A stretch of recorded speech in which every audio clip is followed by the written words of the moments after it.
Yes. Do you feel it? Do you feel the fantasy?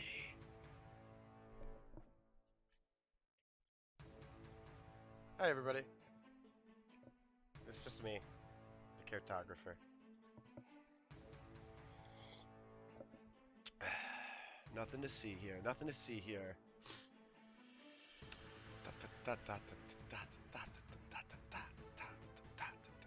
Yeah, gotta get amped up because we're doing an early stream today.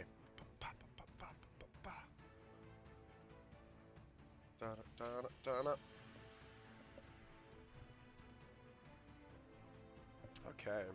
Hi, everybody. Give us a few more minutes as we kind of file in. It's a little early, I know.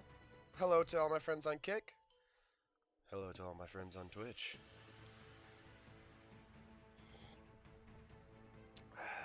Slurpy slurp. I'm a peep peep today. Because the coffee be slurping this morning. So today we're doing same thing we did last week, which is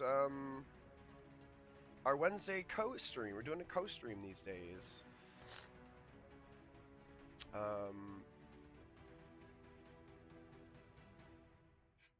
Giving you all a sneak peek into, you know, what a morning is like in the life of a lore master.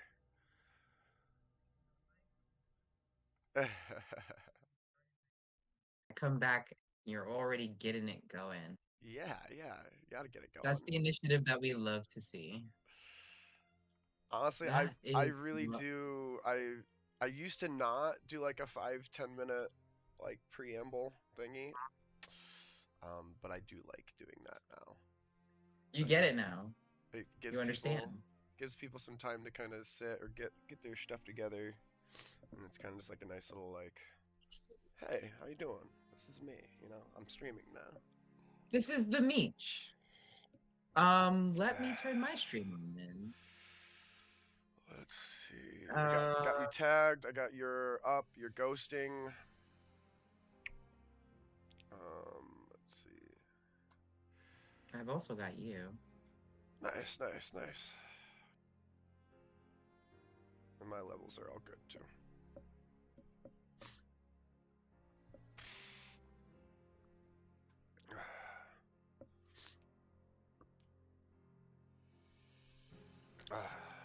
So how you doing today? How's this morning been? You said you had to run around a little bit, eh?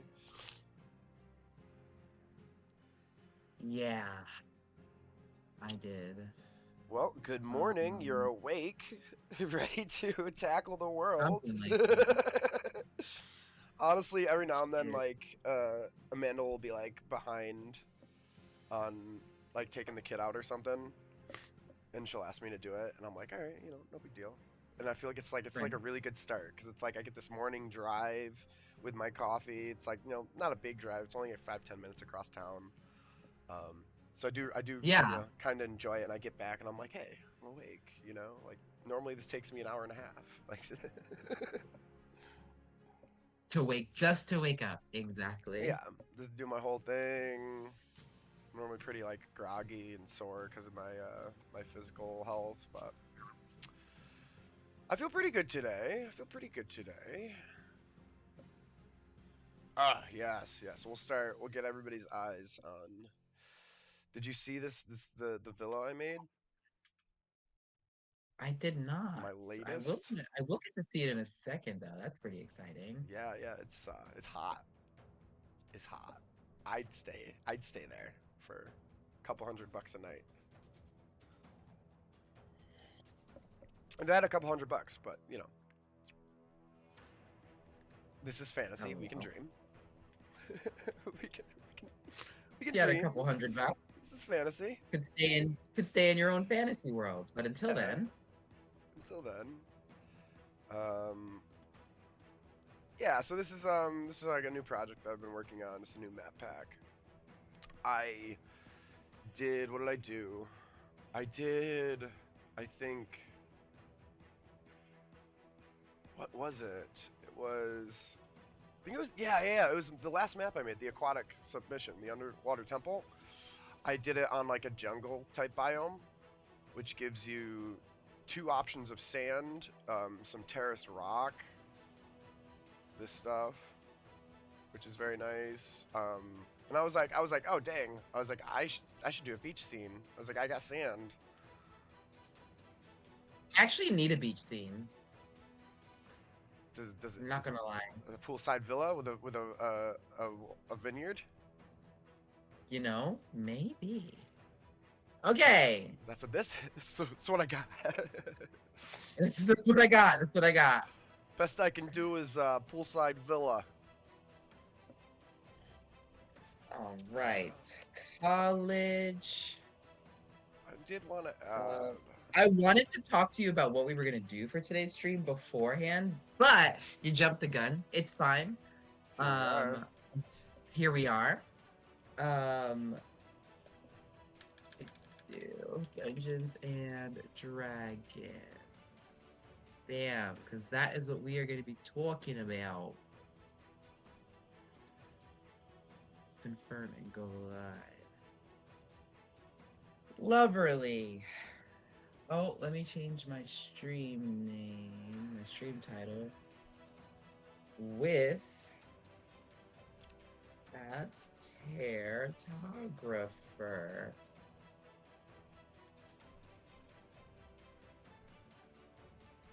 Bam. We absolutely love to see it. We are live. Oh. Oh, but these can't close? Okay, this is very much what I want. I just want to be able to close it. I'm trying to find a way to make a cellar. Like a cellar, like a storm hatch, you know what I mean? Hey, look at me, my little ghost. Yeah, you ghosting. My little ghost. Hey, look at me, my little... Alright, so these levels aren't bad. Damn you, Bluetooth. You've ruined my life again. Curse you, Bluetooth! Curse you, Bluetooth. But we have fixed it. So yes, hi, stream. Welcome back. Glad to have you. Glad to be here with you. We are streaming with the lovely Caretographer. We will be doing our weekly Wednesday stream. We also have a stream tonight. If you didn't already know, we will be streaming the World of Darkness. Oh, you're starting that up, hey. Yeah, so we did our pilot episode last week, and it's time that we we did like a writer's room episode. I would say actually that was the writer's room. This is going to be the actual episode 0, like pilot episode. I like to think of like when I run a game as like TV series, sort of how I like branch out arcs and like figure out when something needs to come to a close. I use those sort of tropes and thematic things. Yeah. But with that being said, I'm pretty excited for tonight. Nice. I know you really had a lot of fun doing World of Darkness last time you pulled it out. Yeah. Oh, it's so great. It's so great. So I mean, seriously, for those of y'all that are interested, come check us out tonight at 7/8 p.m. We'll play for about 2 hours. Don't worry, you can catch the VOD on YouTube or you can catch it on Twitch for a little while after. But I'm super excited, so I hope you guys will join us. But tonight, right now, what I'm really excited about is getting this off the ground with dear Caretographer here. So I had an idea, Caretographer. Sure. If you remember the College of Knowledge, I figured, because it kind of ended up being what we did last time around, right? Like, we ended up kind of just, lackadaisically talking about everything under the sun, but it really just came down to DMing, and it came down to how to run a game, and just like the general aspects of uh, uh, just the general aspects of D&D and tabletop role-playing games that we have uh, kind of come across, and that we have ourselves uh, kind of pulled into our wheelhouse, into our toolbox. So I kind of wanted to bring back the College of Knowledge, because I have this whole notebook with a lesson plan that I don't get to use. And break it down into sections and just talk about something, a new topic each week. That way we have a topic to talk about, and we can kind of engage the chat that way as well. Cool, yeah. So, Yeah, the College of Knowledge never left. It's just been put on hiatus. well, it never left or was on the hiatus. We just stopped calling it what it was. But think about how much advice and stuff we give to people. Like just the other day, this is a very funny story. Just the other day, y'all, a member of my server comes into chat while I'm talking to a good friend of mine. They come into the chat and they say, "Hey GM," that's my handle on Discord. Say, "Hey GM," and I'm like, "Hey, what's up, XYZ?" They say, "Hey, I need your help." I'm like, "Okay, I can help. I'm helpful at times." And they go on to explain their predicament, where their dungeon master needs stat blocks made for a creature. So they asked me to do it. And I walked XYZ through the process of making a stat block, and basically how I go about using the base statistics that are already in 5th edition to emulate something that I want to create or iterate on. Because and this is one of those things that I harped on, if you're creating something in a system, it should work well within that system, meaning you should look at things that work well within that system and build off of them. So that was sort of the first basis of what I was teaching there. And that's the basis of homebrewing in any system, is you need to know your system first. Yes. But things like this are things that we constantly do, Mitchell. Constantly. All the everyday that we spend in our server. We spend a lot of time talking to people just about the way that you can and maybe should run a game. I don't want to say I'm the definitive I don't know if it's on like can and should. I think in a lot of cases it's just like confidence, and I feel like players and myself at times like have the same issue. Where, like I'll have an idea or I'll have like a thought, and I'm not fully confident in it.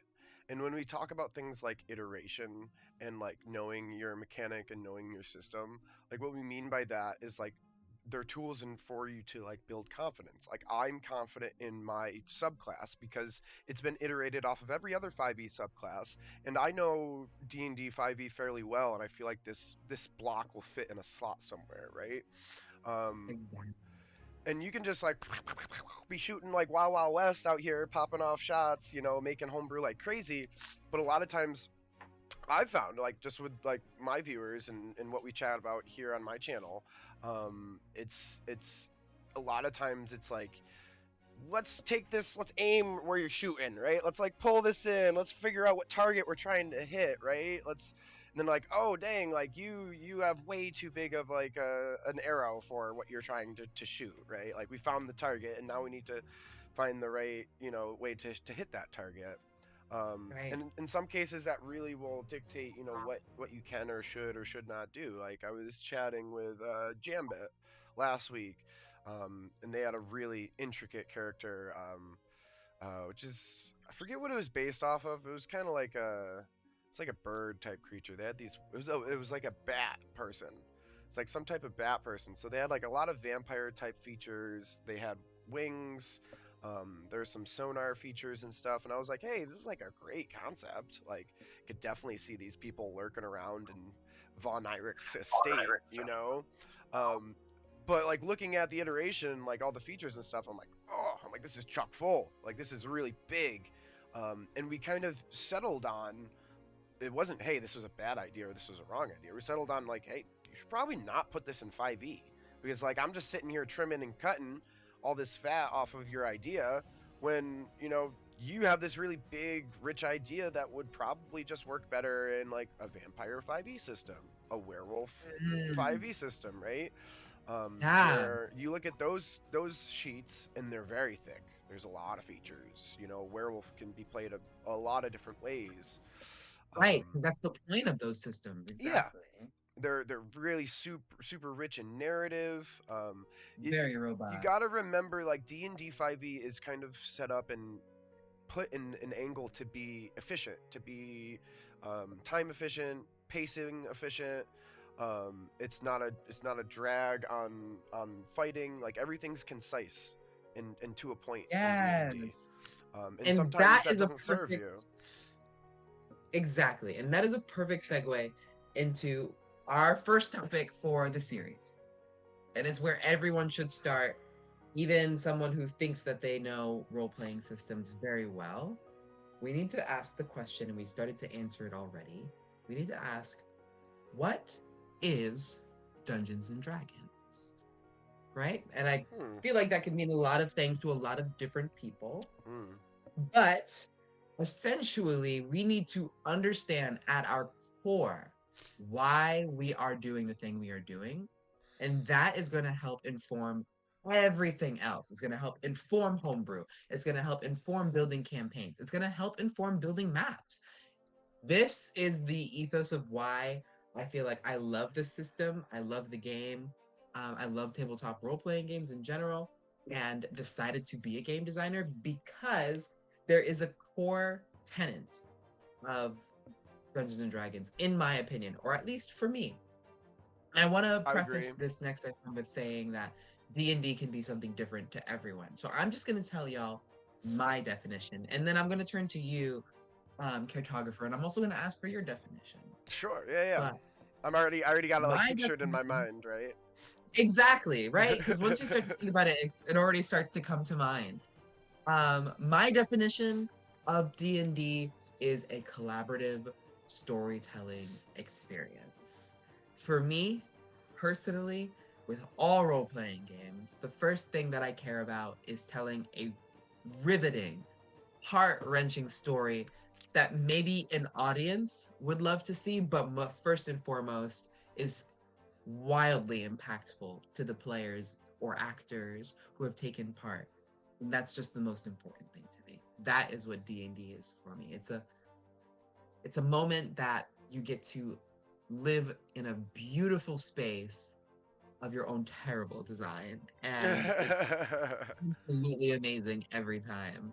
And I I love wouldn't give that it up for the sentiment. world. I I love wouldn't give it up for the world. the sentiment of living your own terrible design because like quite literally sometimes the role play is so volatile and pulls you in a direction that you're all just looking at each other hypothetically because most of us will be playing online but like like you're staring at each other across the table and you're just like where are we going with this? Is anybody stopping this? Nope, we're just doing this. All right, we're doing this. Like And then it gets worse, and then it gets worse. and then you have And a then really good story at the end. exactly, exactly. And then you have a really good story. And it is wild how that works. But yes, I guess for me, um, the one thing that stands out in my mind is the collaboration and the teamwork. Um, as in history in my past, I've always been attracted to games or activities that allow me to kind of work together with other people and kind of have a goal that we can culminate our efforts to reach at the end, right? Kind of like this like long-term reward system of teamwork and success. So whether that's like playing Apex Legends and working as a team as opposed to playing Call of Duty by myself, or like playing Baldur's Gate with a friend as opposed to playing it alone. I kind of gravitate towards things where I can work with other people, and D&D is by far the most collaborative and most cooperative like activity that I have found in my days. Like um, quite quite literally, everything we do is a work of art that we've created together. Mm-hmm. And every time you make it, I say work of art because every time you make it, it is different and it looks different and it feels different and it's never the same. It's always original. Um, and it's almost addicting in that sense of like I want a new scene where I can have that feeling of Ah, like that's awesome, you know. And you'll get to the end of a session of like 3-4 hours and you're just like grinning from ear to ear because you're like, dang, like that was really really, stimulating. That was awesome, right? And that's kind of what we live for. And those those feelings and that story, right? That doesn't exist without other people at your table. And I think that's the mm-hmm. the biggest thing that we need to kind of circle on is this game, this story, this improv that we do is all centered upon having other people to do it with, and how well you can a I say keep those people at your table, and b communicate with those people. Um, I think those are the two most important things that come to mind when thinking about people at the table, in my opinion. Beautifully put. Beautifully put. Villa. Oh. Now, I feel like we definitely share the same sentiment, specifically because we've been playing so long together, and not in the Yes. sense of not in the sense of we are kind of rubbing off on each other, but the idea that people who have like minds will often come to the same table. Um, they will come to the same table and they will stay at that table because they can collaborate with each other. Hmm. Now, if you ask someone else what D&D is, they might tell you that it is a experience where you get to live out a power fantasy. Or they might tell you that it is an experience where you get to uh, live vicariously through a imagined character. All of these things are right. None of these answers are wrong. None of these answers are the end all be all. Honestly, it really depends on what D&D means to you. And that's also going to inform who ends up at your table. Uh, the first and most important person that you need at your table, uh, lest you uh, want to just go and play a video game, is you need a dungeon master.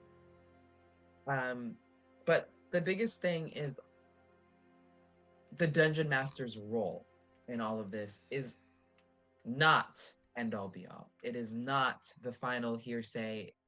It is a person who is supposed to mitigate and mediate the rules. It is a person who's supposed to create a collaborative experience, who's supposed to engage their players in role play, who's supposed to test their limits and see how powerful they are, all while continuously staying on the side of their players. I will say that this is the only absolute. Adversarial DMs are toxic to the nature of role playing games. This is I not to agree. say that a dungeon master who wants to test you, who wants to test the limits, who Mm. thinks rolling a lot of dice is really cool, that is not a problem. But a dungeon master who wants to win is not a dungeon master. They Well, I are think a player the key in on masquerading the as that. word like adversarial, right? There's nothing wrong with like having a difficult scene or a difficult fight or a challenge, right? Correct. There's nothing wrong with Exactly. challenging. That's not adversarial. Adversarial, when you break it down, means your intent of the tool that you are using was to detriment your players, and that Exactly. at no point in time is that like. And I honestly agree with you wholeheartedly. A lot of people I've seen online, there's talk of like just like this concept of like the DM is a player too, right? And they should have certain rights in a regard, and that's correct in some assets, but like it's not in the same breath, right? The DM automatically concedes and admits that they are playing the game differently. They are facilitating. They have chose a role to facilitate. The game doesn't move forward. The game isn't prepared. There's nothing that exists in the game unless the dungeon master presents it, and that Mhm. is a very big responsibility. um, and it comes in many different shapes and sizes. I think there isn't one DM style to rule them all. You can be a very inexperienced DM and still effectively run a D&D game for people that's fun and that everybody enjoys. I don't think experience um, is the necessary equation for how well you dungeon master. Mm, I think a lot of times it comes down to the the uh, the opposite of adversarial, and it is how well do you take care of your people in your party? How much do you mhm. listen to them? Do you hear their words? Do you seek out their needs? Right? And those things can make you dungeon master far better than your station allows. Um, Yeah. Oh, yeah. I completely agree with this. I mean, I've only been DMing for like 2 weeks now. mm-hmm. I'm very new to it, but uh, no, I'm kidding. Yeah, you are. Yeah. I had to take you Listen, okay. seriously for half a second, and then I was like, "What? What?" Um, no, it's been a lot more than 2 weeks, but even still, I feel like from very early on, it was very clear to me. I think people who love playing support characters in video games are Definitely great a DMs thing. because Yeah, the they support love, girlies. yeah, the support girlies. It's because they want to see other people thrive and flourish. We find stimulation and endorphins and good feelings when we make other people do good. We're like Yeah, we feel proud. We're like, oh yeah, like we're in enablers. if it's League of Legends, like that's how I play. I'm like, ooh, I want to make sure that lane does awesome, so that way I can forget about them and never talk to them ever again. But the whole time I'm like, yeah, I did that. I set you up good, and then I just let you do your own thing. Or like whether if it's like in Apex or like even just in D&D, right? Like I I don't want to Ooh, be the I have a person great example of this. that knocks everybody down. I want to be the reason that we're knocking people down. I want buffs. I want bless. I want silence on the casters. Like I'm doing. Uh-huh. So that whole So mentality, just like mm, so actually on that point, one of the things I love about that idea is, oh no, okay, how do you turn that into you're no longer a player, so you don't get the same type of agency, but you're now the dungeon master. So you are actually the one creating the difficulties and setting up scenarios. One of mm. my favorite ways to emulate the support style while still being the dungeon master um, is setting up mechanics and ideas in the forefront and then allowing those things to come back into later parts of the campaign. It's a lot of how video games introduce mechanics, right? It's really amazing to do in Dungeons and Dragons. So let's say you get what's silence is a third level spell. So About that, yeah. let's say you have a fifth level party. One of them is a wizard, one of them is a cleric, et cetera, et cetera, et cetera. Fighter, rogue. We got a good party of five. I put them in an encounter up against a creature that has an ability, let's say silence. They have an ability to silence. Now they're going to find out, oh, when I'm silenced, I can't do anything as a wizard. Mm-hmm. When I'm silenced, only half of my spells work as a cleric, et cetera, et cetera. Mm-hmm. Whatever it may be. They're now going to keep that in mind in the future, and they're also going to think to themselves, oh, well, I can silence someone. This is how that works. So you've used a mechanic to teach them how to play the game even further. And I can take that a step further. So wait, can we pause that thought real quick though? This is Of literally course. quite literally the opposite of the sentiment. If my players are allowed to do it, then the DM can do it, right? Like if you guys can metagame, or if you guys can min max your character to use what's like a common one. If you're gonna Aarakocra aerial bombard my encounters every time, then I can do it as the DM, right? No, flip it. Do what Lore Master said. Teach them how to grapple mid-flight.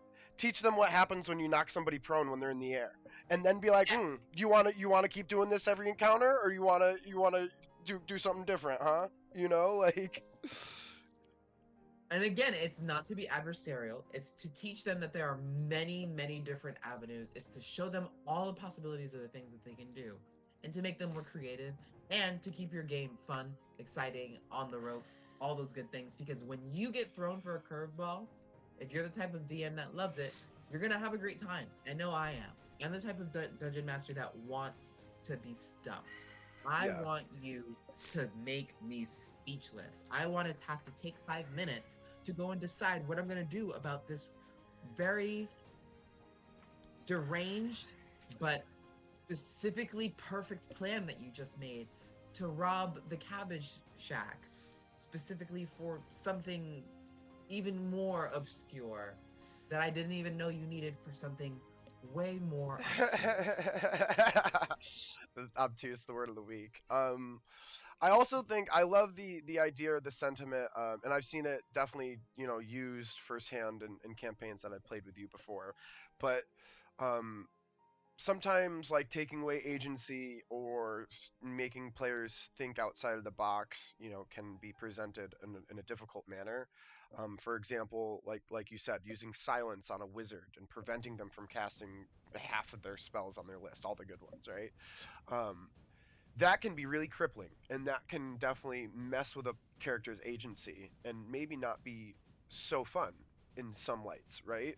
But if you're trying to do things in a non-adversarial way, I think, Lore Master, you touched on this, but kind of just drifted as it's a smaller part of your thought. But I think it's very important, and that is introducing a idea or introducing a concept very small and premature or foreshadowing, like you said, right? Yes, And exactly. maybe silence the wizard when there's one or two bad guys on the field and they have their three party members with them, no big deal. Don't silence them in the middle of the BBEG fight, Unless they know what they're going to get into. unless of course you silence them in the encounters beforehand and they know silence is on the Exactly. table, right?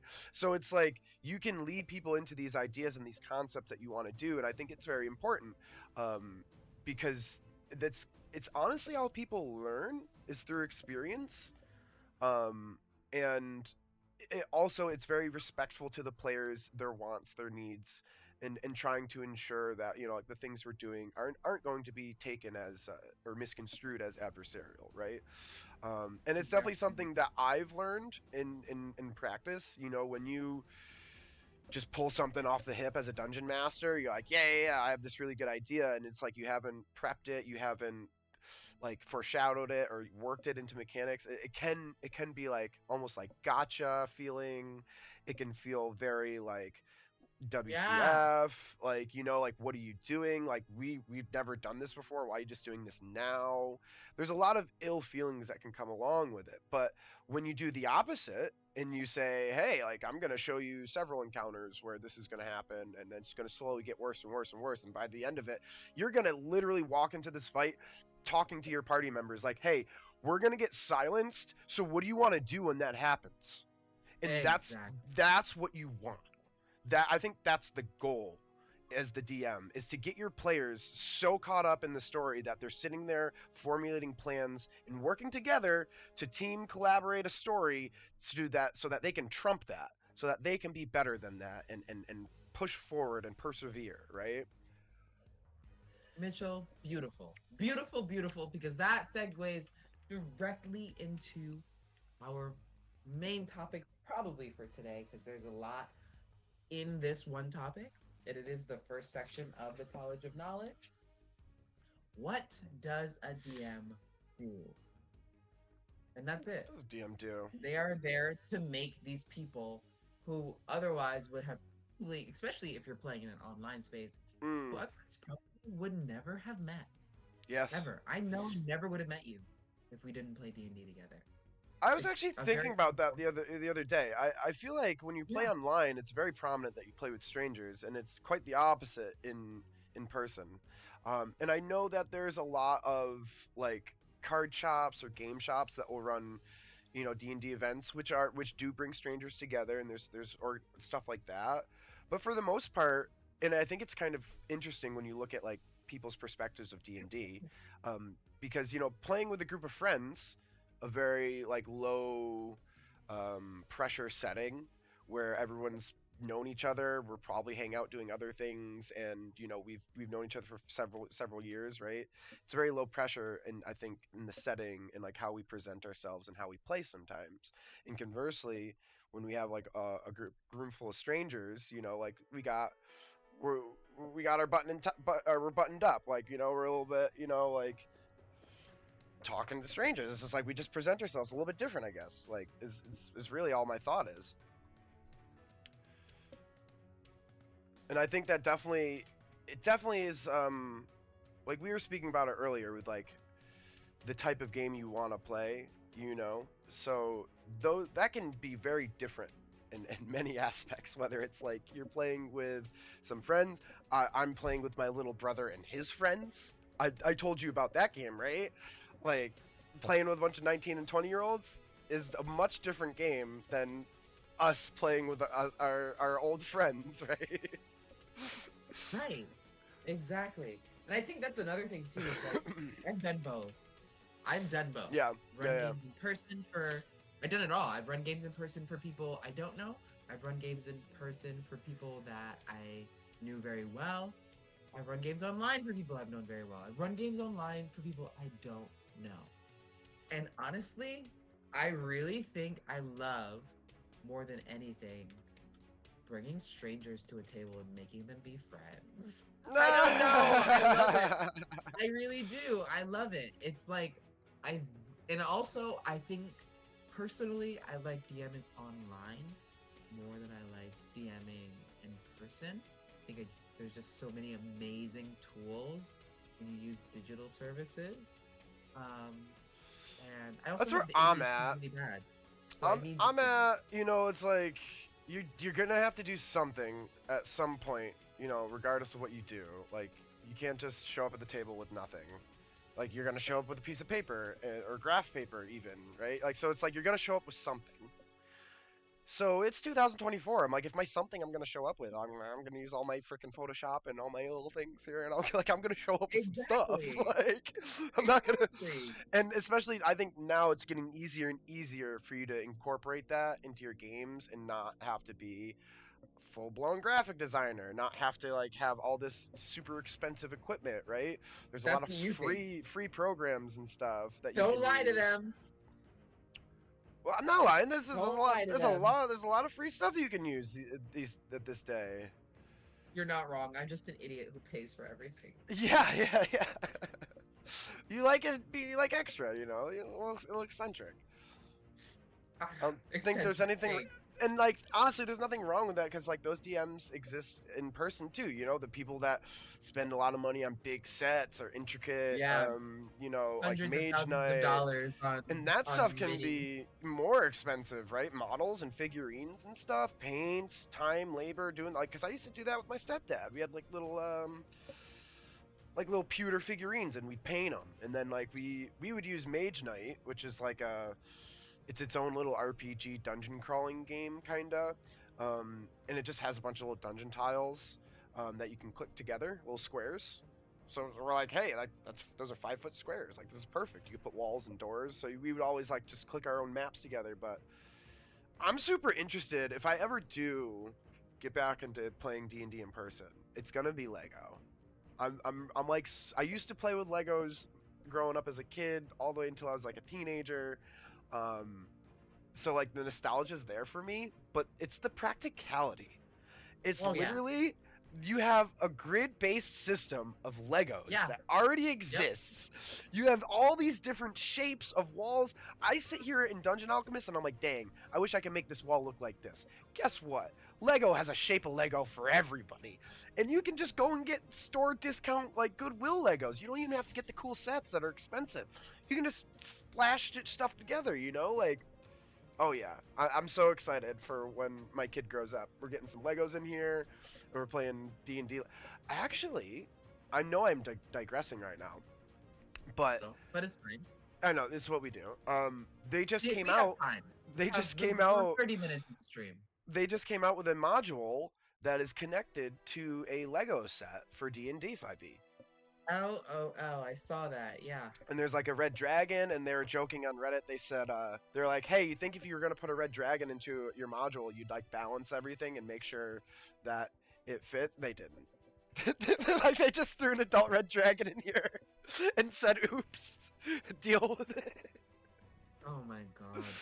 So if you do buy that set, I would maybe consider just making it a young red dragon, maybe not an adult, or at least maybe power gaming your players a little bit. Give them some curated loot.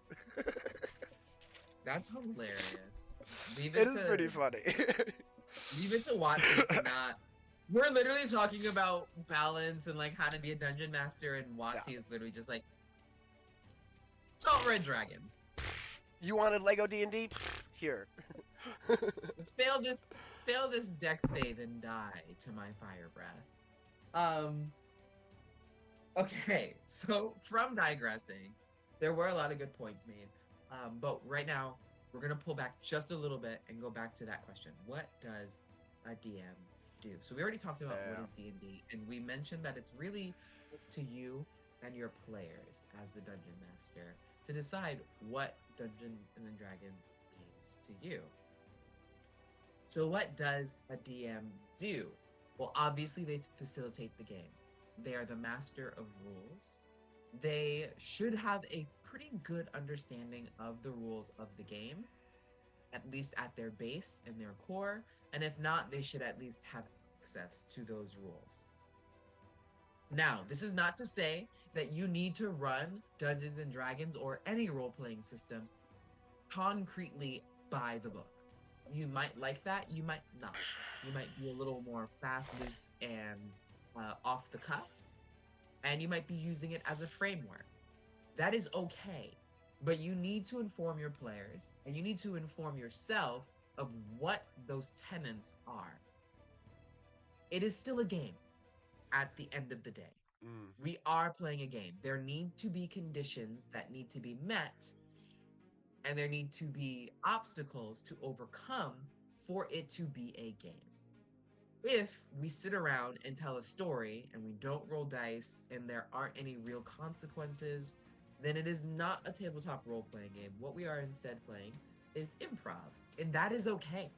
Mm. That is okay. But it is a different thing. That's a very important point to make because I feel like there's times where I've said this before. I feel like there's two types of D&D players, and I've always been this person. If there's two people, I sit on the fence. I'm in the middle. I want 50-50, right? But there's people who really like crunchy numbers, throwing dice, going into dungeons and crawling. And then there's people who really like role playing, and they really like backstory and character and story development, right? And I feel like they like divert and they always push away from each other. But you said it best. If too much of a good thing is can be bad, right? If you only have all story, you're no longer playing a game. You're just playing an improv storytelling. You're not playing a game. You're improv storytelling, right? If there's no dice, Right. if there's no mechanic, if you only have mechanics and you don't have any role play or storytelling devices, like you're just playing a game now. And the beauty of D&D is it's this conglomerate of both. It's what happens when you mix some random chance in with some intended, acting, right? It's visceral and beautiful all at the same time. Like Exactly. Exactly. It is a blend of the two. It is a tabletop role playing game. And for that reason, it's really important to understand what kind of players you have at the table and what kind of player or dungeon master you are. Excuse me. So, starting with what does a DM do? We already mentioned they facilitate the game, they facilitate the rules that they use. And to facilitate these rules, you at least need to decide what you are and are not going to use. It is the first and foremost problem, in my opinion, if a DM does not know what rules they want to use and they go into a game and consistently change their ideas, their opinions, Mm. and the players are never able to get a grasp of what is real and what is Your not. rules of They need engagement. exactly. To play this game, you need hard and fast rules of engagement. You need to inform your players how they can interact with the story. They need tools to be able to do that. Otherwise, they will not be able to move freely in your story. And that is one of the most important parts of role playing is being able to make choices, is being able to have the uh, uh, Agency. the agency to impact the world. And you cannot do that if you don't know how. So if you change the rules every session, if every time it's a different circumstance, and unfortunately, if those circumstances always benefit you, there's going to be a problem that arises very, very quickly in your game. And you're going to see disillusion amongst players. And you might see that your game itself is incoherent, doesn't make sense, Mm. doesn't lead anywhere.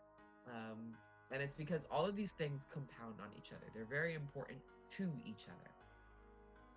So when we start playing the game, the dungeon master will facilitate the rules, will adjudicate difficulties. So um, basically setting how hard a thing is. And the players will roll dice using skills, using weapons, using whatever it is at their disposal to attempt to beat those DCs, to attempt to overcome those obstacles that you have set before them.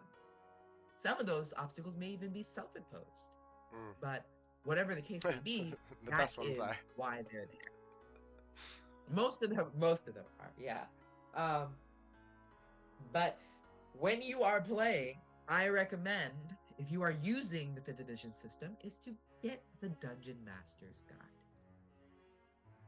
I have that pulled up here on D&D Beyond, which is a resource that I use for all of my 5th edition Are you games. suggesting they read the Dungeon Master's Guide?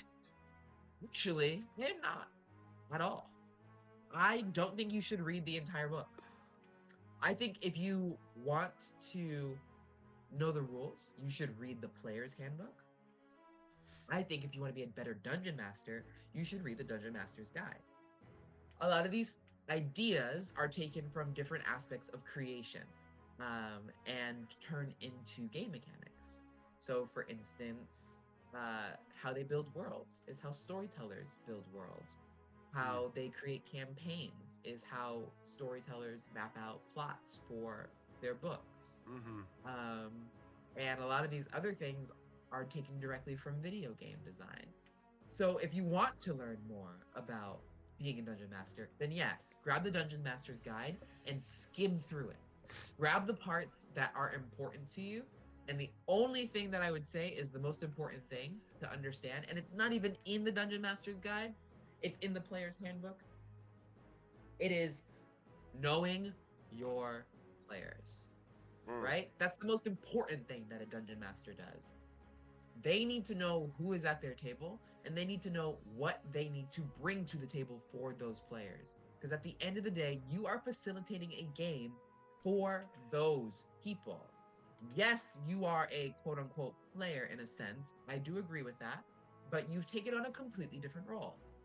Mm. You are the sun, the sky, the breeze. You are the frog. You are the air that they breathe. You are their eyeballs and what they see. You cannot be impartial. You can never set an obstacle and be like, "Oh, I'm gonna beat them this time." You've already beat them, babe. You are the Mm. dungeon master. You can beat them with There's the snap of your fingers. If you want everybody to die, there's a meteor shower. Like, but it's but easy. It's but very what easy. fun is that? You know, like what Exactly. fun is that really? Right? It is very Um. easy for a dungeon master to win, but it is very hard for them to enable players to do amazing things and to Yes. change their world and to change everything about your story and set you in a place where now you're this is why I say you're still a player because that's the game that I play. I play the improv game. I play the okay, what's next? Okay, So how do I challenge them? Okay, how not do I, even so like keep the story going? your game is in a sense it's not D&D, but it's like I don't know if you ever looked at like I guess it's like front stage backstage Mhm. of performance, right? Like you're not the True. actor, you're the backstage, you're the crew, you're the You're the soundboard. director. Like the game that you're playing is, wow, my party is made up of a cleric, a sorcerer, and a druid, and together they do a really good job making this sorcerer pocket protected. So now how is the enemies would I best of challenge them to make these encounters not so laughably easy, right? These players keep crashing through all my encounter, right? Like how can I challenge that in a different manner than just saying, "Hey, here's 3 adult dragons, get fucked." You know, like how can I Right. stress them in a manner, you know, so like that's your game. Your game is figuring out a way, solving the puzzle to this really hard, crazy gray answer that, you know, is role played and eventually changes and is never what you want it to be anyway. You know, like your game All of that. is, oh, we're gonna present this bandit camp. Well, what are my players going to do when they get to this bandit camp? What can I offer them when they get to this bandit camp? What are some interesting challenges that exist? That's your game.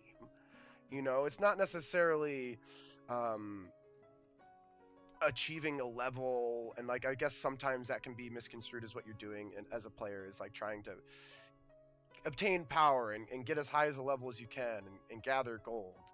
Um, but I think now that we talk about it, I mean, it's all.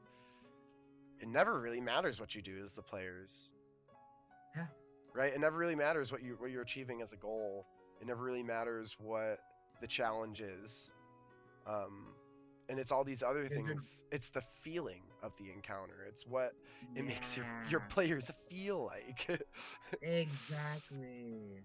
So, and to really evoke feelings from those players, you again need to know what they do. So, as a dungeon master, you really need to know your players. And this page in the player's handbook, hold on while I grab my physical player's handbook because I don't want to switch the tab over just yet. In the player's handbook,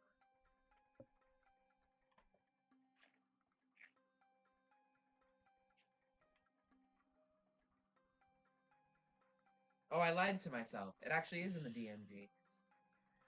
I love what you said about the DMG because like there's a lot in it, and a lot of it can just be like not ticky tack, but just like too much information that you need at that time, Right. Like I right? said, Which is like picking I and choosing really am a and I honestly I don't own a DMG. I only pick through a DMG. So like I'll go on the electronic version that's shared with me and I'll find excerpts or I'll just Google excerpts and I'm like I'll read it paragraphs at a time for the stuff that I need to relearn or if I'm looking for like DM tools. I think there's a lot of times we'll sit there as a dungeon master and we're like, "Hey, I want to do professions. How am I going to incorporate professions into my next campaign? Maybe I should think of like a way to scale gold and like a weekly income and like what happens when you have employees. Yada. They have all that. Like they have all that. Just go and Mhm. use their. So a lot of the times the things you're trying to like concoct in your homebrew crazy world for your next campaign or your next one shot, like they have it. Just go find it. Like just go look for it. And you don't have to use it verbatim. You can if you like it and it applies and it's the tool you need. Maybe you use Exactly. pieces of it and you just incorporate it, right? So so that's the point that we're kind of talking about now. That you need to know your players to know what to give them. So even if you do find that system, you need to know what kind of player you have to understand if that tool will work or if you need to change it a little. So there are about 7 characterized types of players in the Dungeon Master's Guide that they speak on Dungeon Masters knowing about. And I agree that these are the biggest archetypes that I have found as I've DM'd over the years. And people usually do fall into one of these categories. And for your reference, this is page 6 of the Dungeon Master's Guide. It is the section right before part 1 called Know Your Players. This is by far, in my opinion, the most important part of the game is knowing your players. The first type of player that you'll interact with is the actor. I think that's probably the listen, the amount of The amount of bards that want to sing, the Who, amount me? of clerics that want to be pious and change the world. Listen, actors are the people who come to Dungeons and Dragons because they have a character concept, they have an idea, they have a story, they have a voice, and they want to put on a show. They love engaging, they love being engaged by developing their characters' personalities and their backgrounds. They love being allowed to interact with NPCs and party members. They love role play elements added into combat encounters, so allowing them to take their turn instead of just doing action, bonus Voice action, movement. lines? They get Voice to line? use voice lines. They Yeah. get to use a skill check to do something that they get to explain and role play.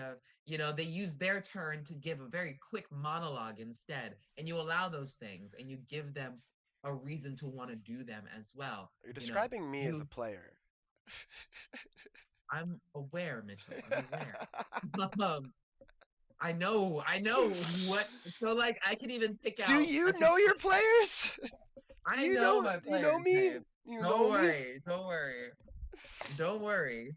Um, so these actors, they also really love incorporating elements from their backstories into their adventures, which is something that I do wholeheartedly with all of my games, just because I think it's the best way to engage your players is to take from their world and make it a very important part of your world. Then they have a very,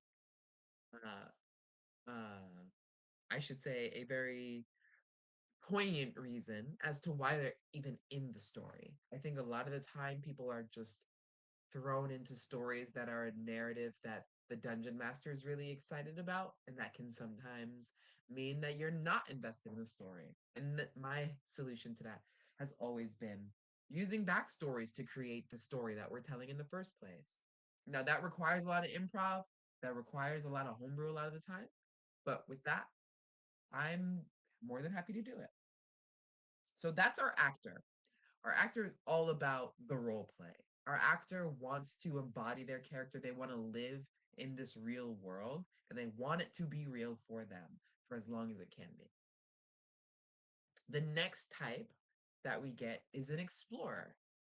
Now, obviously, this is an aspect of an adventure game, but how do you do exploration in a role playing format? Well, we're going to talk about that in a later section because it actually is one of the hardest things to do well in Dungeons and Dragons, just because the system does not really allow for the robustness that exploration should really have. And I have some tips and tricks to mitigate that. But again, like I said, we'll talk about that in later sections. Not today. We are we're still trucking through this section, but the explorer wants to explore. That's right, class. Um, they want hints and clues of things to come. They want a dusty old map that they can follow to the end of a route and find something. Maybe instead of just sending an NPC to go and give them a quest, you give them a little bit of a goose chase.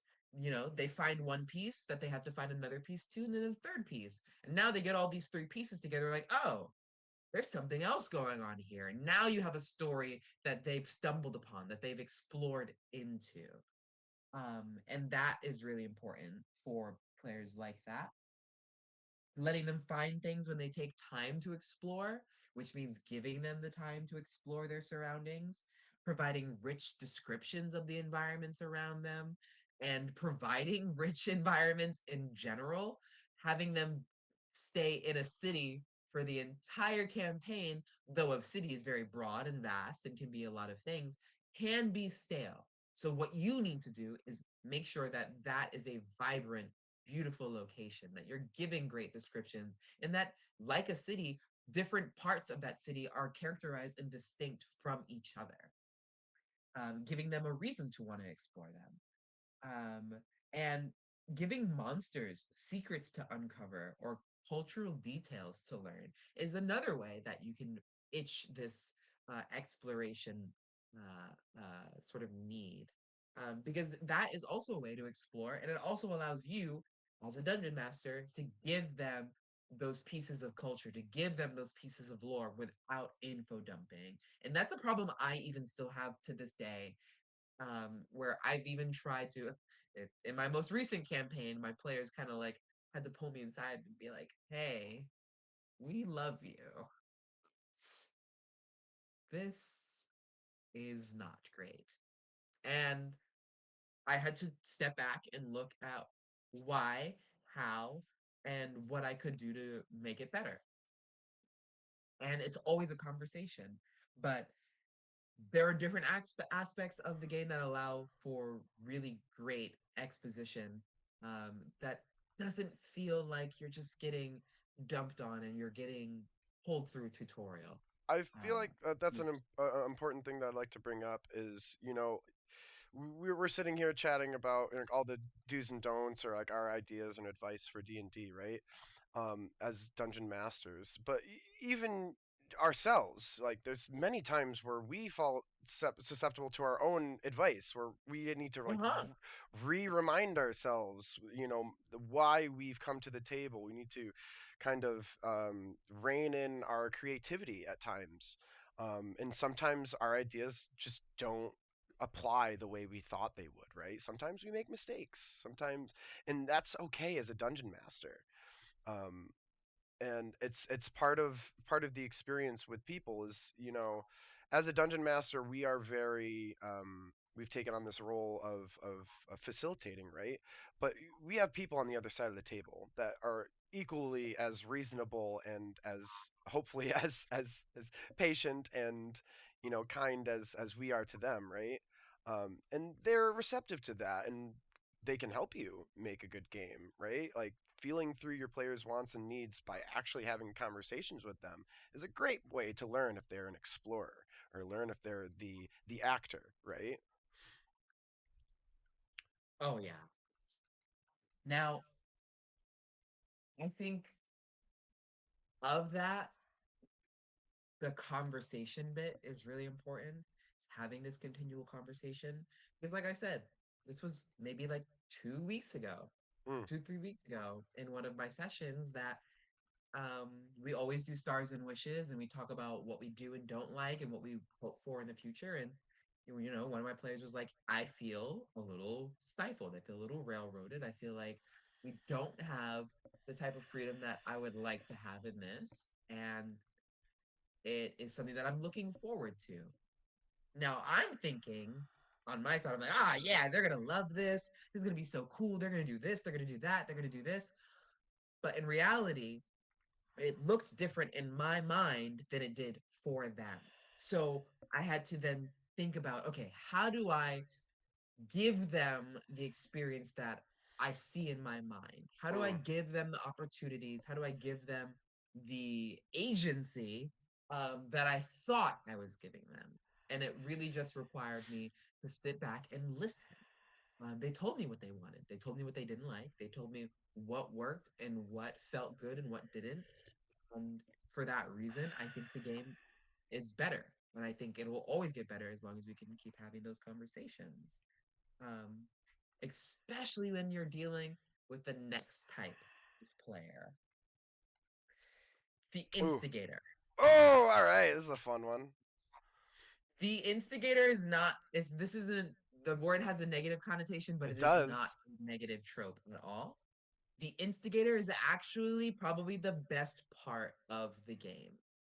They are the person who gets it started. Whether it be chaos, whether it be the leader, whether it be the tiny thief goblin who is always going to go and try to pick someone's pocket or do something that gets some action going, that is who the instigator is. They want to press the button, they want to lead the charge. Mm, mm, Um, and you want to, as the dungeon master, allow the instigator to affect their surroundings.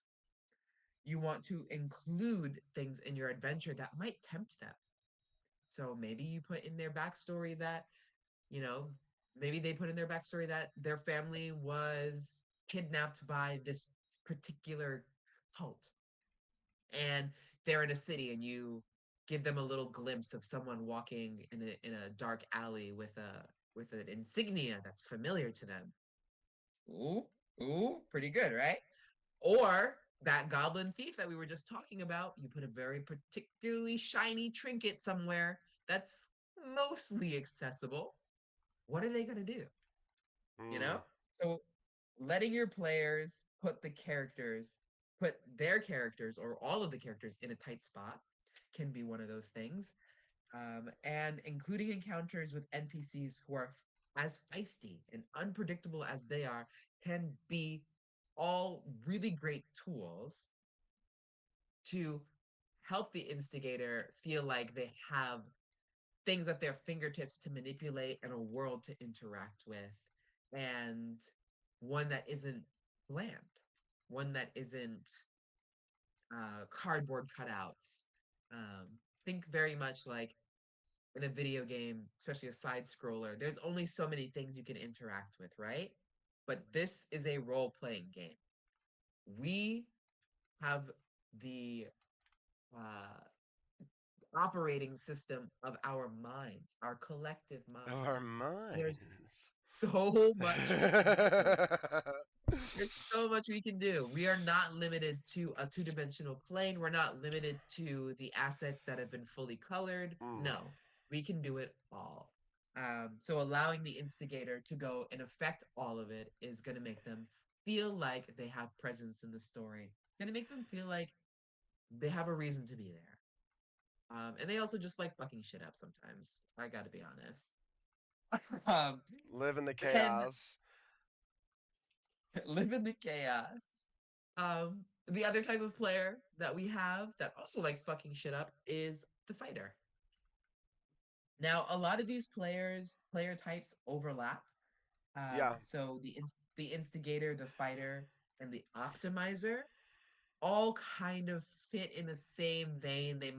You might be a mix of some of these. You might be more one than the other. Or But maybe they all maybe kind of a certain fall on each scene other. scene you present will make someone act a different way, right? Depending on how well you Exactly. present something. If it's that shiny, if that Yeah. goblin jewel's so shiny that like even the fighter is like, hey, I'm gonna bust everybody up and take it. You know, they're the Yeah. fighter instigator now. You've motivated them. Exactly. So with the fighter, it sounds like what it is. They enjoy fighting. They enjoy the rolling of the dice, the dealing of the damage, the slaying of the monsters. So you want to surprise them with combat. You want to vividly describe the wreckage, the havoc, the carnage that they're wreaking. You want to include combat counters with large numbers of weak monsters so that way they can feel powerful, taking down these these swarms of creatures. And you also want to interrupt the things that they find a little less exciting, like exploration, like the social interaction, with combat. So they feel like they still have a place in the world. They still have a place in the story, and everything feels like it is a organic world where this cut scene isn't just a cut scene. It is you moving and acting in a world. It's not a video game. If you want to punch the king that you've come to parlay with because he's not very nice, well, do it. That's you instigating, and there's that surprise combat that we're talking about. And it's all types of things like that that kind of mesh on each other and end up being informing how a game plays out very, very naturally. So with the fighter, I think they kind of go hand in hand is the optimizer. But the reason why they're separate is because you do not have to optimize for combat. You could be the best bard, the most manipulative rogue, the most pious cleric. Um, and you can optimize your character to do a specific thing. So, to engage those players, you give them steady access to new abilities and new gear, especially things that help them do the thing that they would like to do the best. You um, give them the aspiration uh, of looking forward to things that, let's say, you have a cleric who just wants to be the best healer, and you're only level 2. You put a bounty in front of them, and the prize is a set of armor, etc., all these things, and one of these items is a staff of healing. Well, now that cleric who wants to optimize their healing, they're going to be like, we have to do that quest because I need that staff of healing. I need that. It's for my build. The dungeon master knew it was for my build. That's why they put it there. Mm. And now you got the idea of also including encounters that let their characters shine. So now you once they get that staff of healing, you do a lot of AoE damage. They need to use that staff of healing to do a mass cure, to do a lot of healing now. They need big AoE heal spells that they might not have had access to before. Staff of healing at level 2 is broken though. Don't do it. Um So many free slots. so many free slots. So many free slots. Um Depends on the type of game that you want to run, though. I won't tell you. I won't yuck your yum, and I won't tell you what you can and can't do. But quantifiable rewards, experience points, items, gold, whatever it may be, they want rewards for being great at what they're doing. They want to see the outcome of their labor be fruit,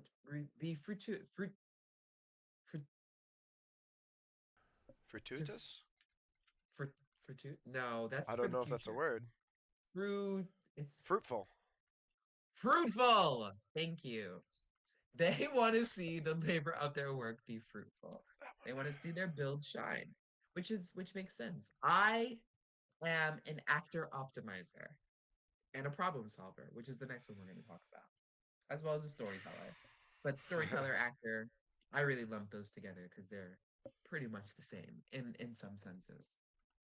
But I love an optimized build, and I always optimize for something strange. The last optimized build that I really loved, besides my plant summoner druid, was a full pacifist cleric, which was Abjuration and Peace multi-class. Abjuration Wizard, Peace Cleric multi-class. And my whole shtick was that this character never dealt damage, and they truly didn't. They never laid a hand on anyone. They only healed, and buffed.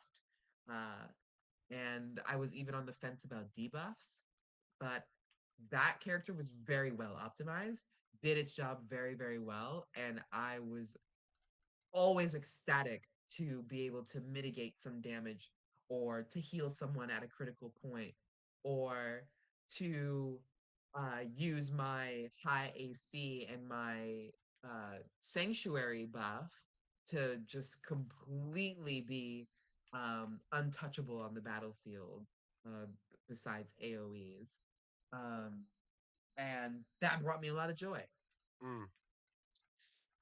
It also allowed me to kind of scratch that problem solving itch in the back of my head because now combat became even more chess like because I didn't get to just default to, okay, kill the thing. Yeah, I had to yeah. think very, very, very creatively of how I was going to support my team to make sure that they were going to get the job done.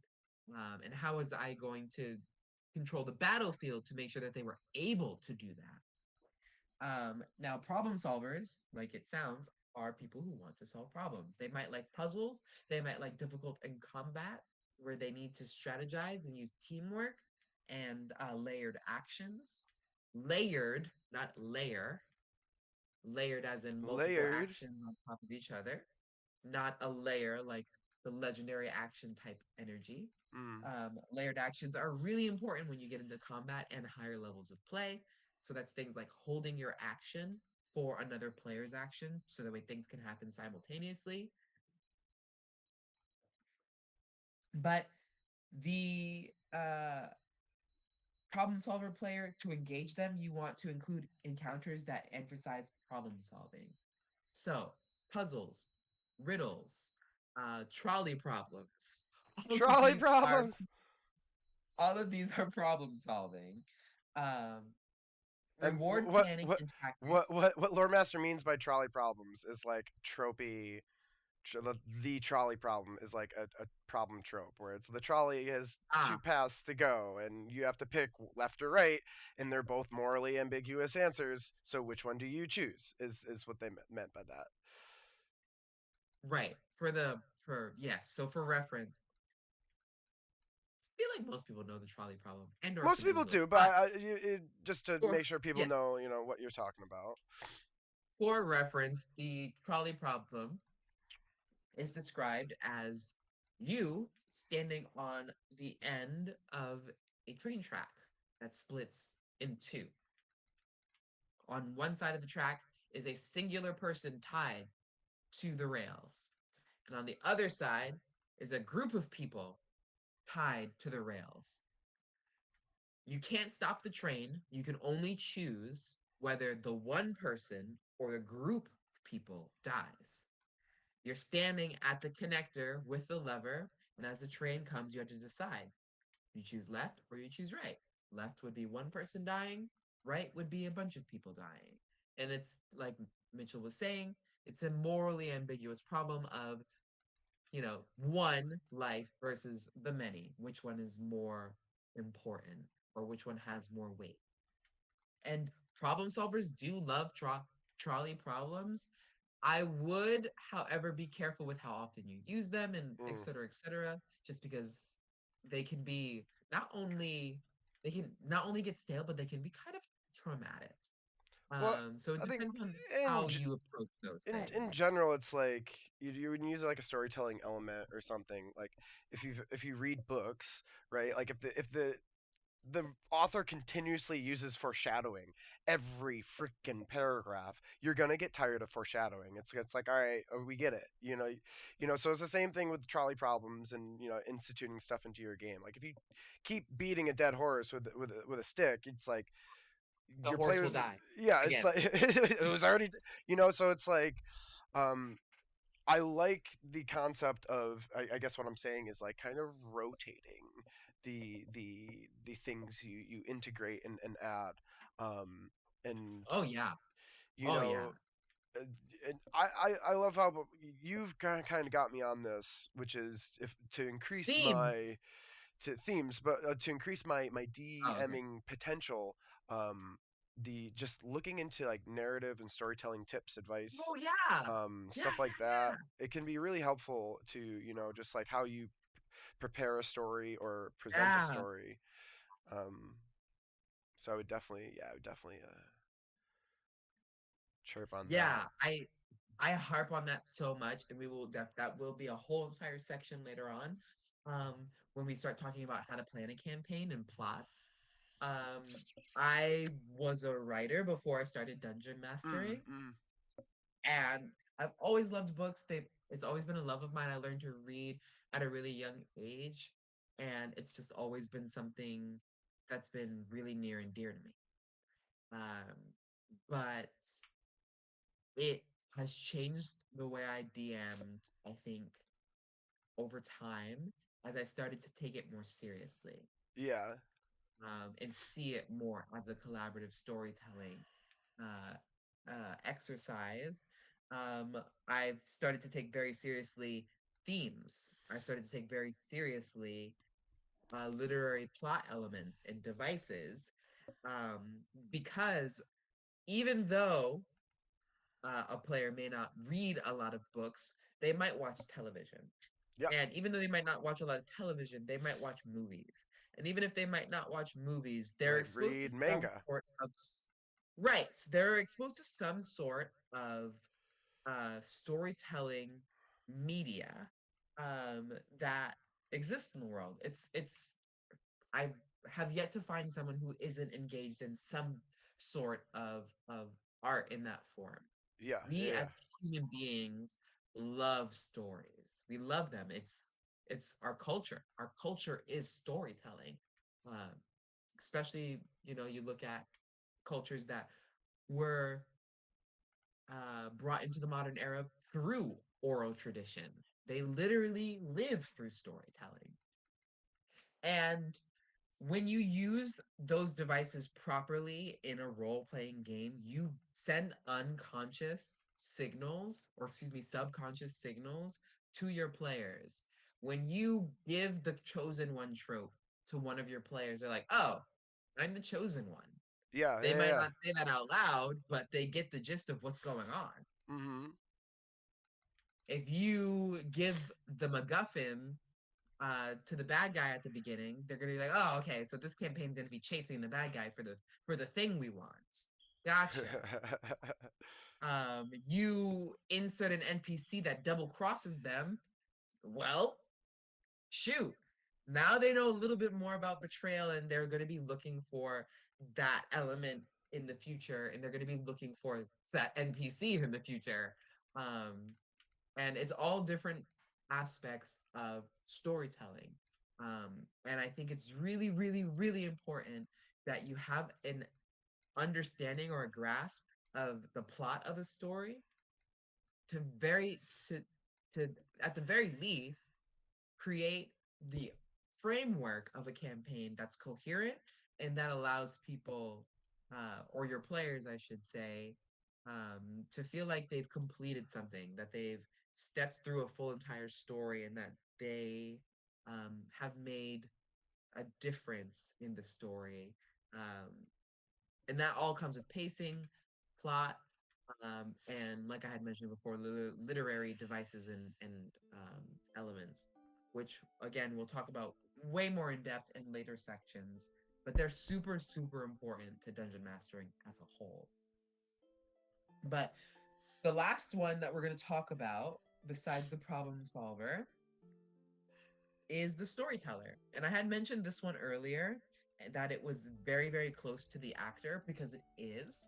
They have a lot of the same goals, except the storyteller might not care so much for putting on the show. The storyteller might not care so much for the actual speaking portion of the role playing. They might not have a special voice that they want to put on.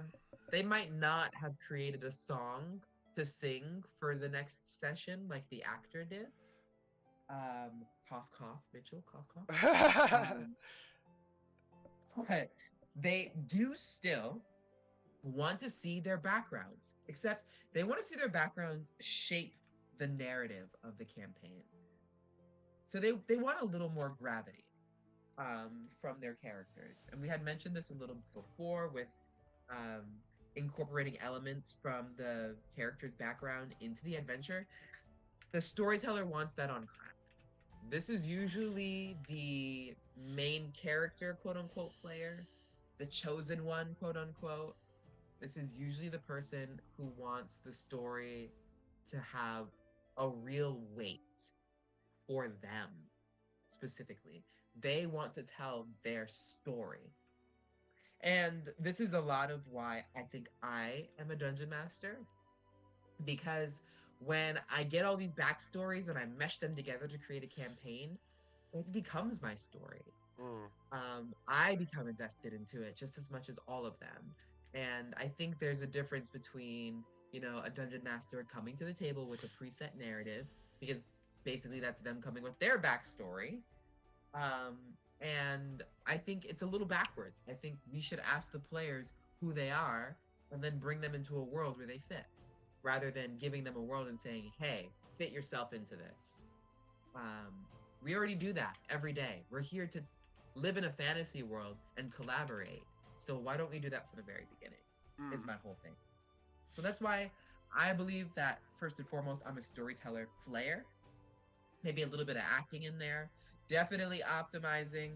Definitely problem solving. I love a very strategic combat. Um, and I love bringing them to the table for my players. Mm. But to engage the storyteller player, we want to use their backgrounds to help shape the stories of the campaign. So that same reference we used before, maybe that goblin thief at the very beginning of the campaign, uh, sees the gemstone that they've been trying to get their hands on. It's a gemstone that moves from museum to museum to museum, heavily guarded, etc., etc. And finally, it's in their city. They've dreamed about it all their life. Well, how are we going to start the campaign off? We're going to go steal that gem. And that's going to be what the campaign's about now. It's going to be you stole this gem and now maybe you're on the run, or you stole this gem and hawked it and now maybe there's a price on your head, or etc., etc. Or maybe you stole this gem and found out it's actually a very powerful artifact and no one knew, and for some reason you were able to unlock it. All of these things are going to really compel the storyteller. Make sure an encounter advances the story. So gratuitous acts of violence, like just fighting wolves in the woods for no reason, will never make the storyteller happy. If you fight this tribe of wolves because they are attracted to the gemstone because there's some sort of strange animal antipathy sympathy spell effect working on it, then bam, okay, at least now there's something being revealed to them about the story, about the campaign through this encounter. As well as they definitely want their characters' actions to help steer future events. They want to feel like they are part of the story and they are moving the narrative. So again, stealing that gemstone changes what the story could have or would have been had it not been done. The gemstone wasn't stolen, then they wouldn't be on the run, or they wouldn't have a hit on their head, or they wouldn't have, 3,000 platinum to spend and be living a life of luxury, whatever it is that the outcome may be. And the last one is giving NPCs ideals, bonds, and flaws that the adventurers can exploit. Now, this is a really good one. I love a tropey character, especially an NPC, because they're very easy for me to remember and very easy for the party to remember.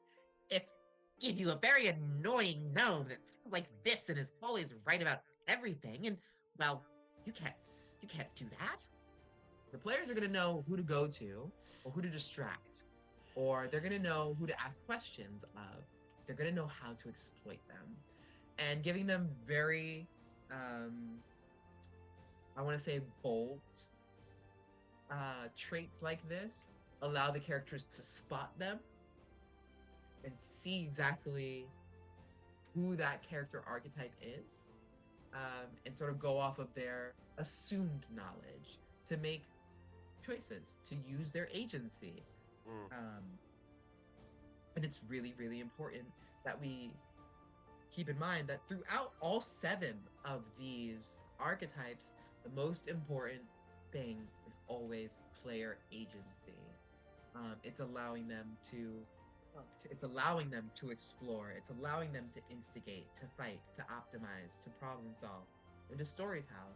And to do that, you need to set the right encounters in front of them. So, we know our players. The next thing that we kind of come to is how to play. But before we get into all that, I kind of want anyone who is here, if they are, to think about what kind of player they are. I'm going to pop over. You got people in your stream? Or is it just us? No, I got a couple people. Muffin Movie raided me. I was just letting you kind of finish your statement there. Yeah. Let's hear what other people say. Let's see. Yeah, Muffin Moochie's just popping out. It's just the 2. Rare Parrot Concern Doge.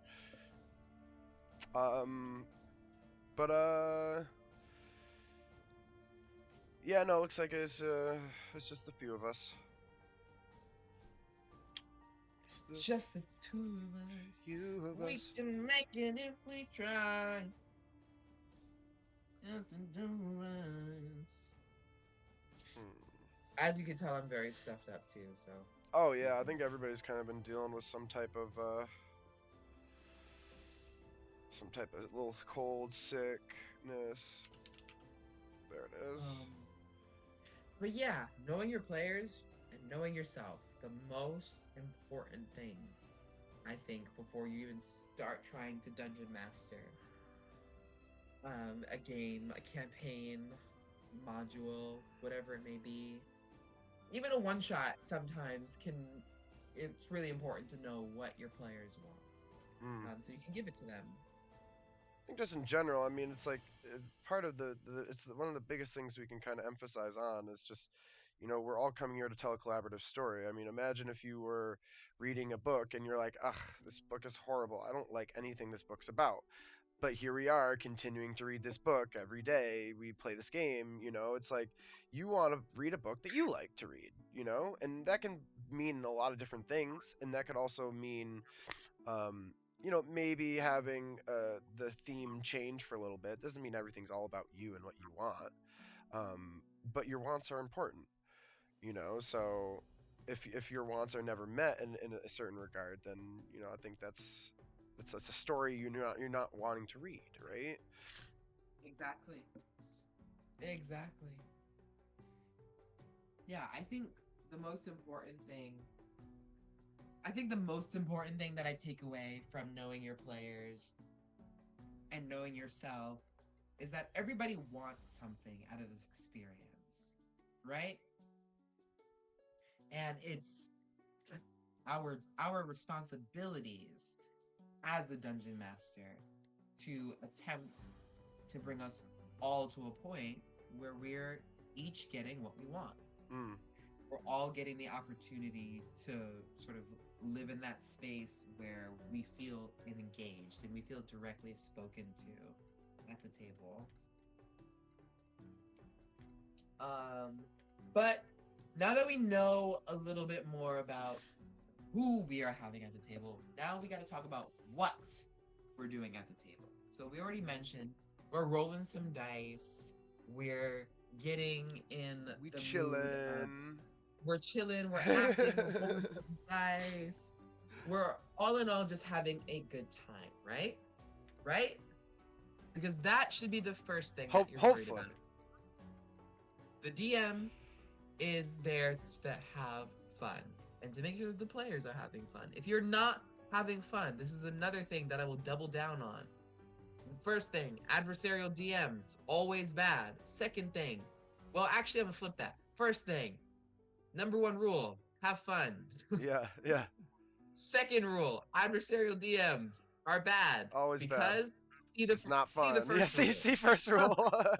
See um, first rule. honestly, it's one of my favorite Matt Mercer quotes, and it's like the rules and stuff are fun until the rules and stuff make the game not fun because see rule Yeah, one.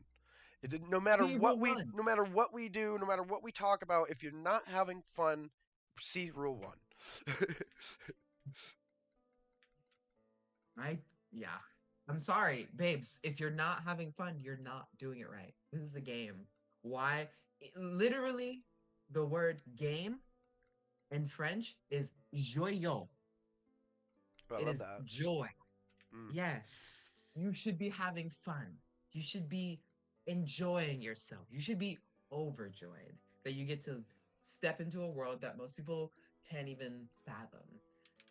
I want you to remember that when you play tabletop role playing games, you are playing in a fourth dimensional space, a space that does not exist It doesn't physically exist. at all. You have to imagine everything that happens, and you also have to think about the fact that you're imagining what someone else is imagining. Not that it's exactly the same, but it could be. You could be living in that world together and not realizing it.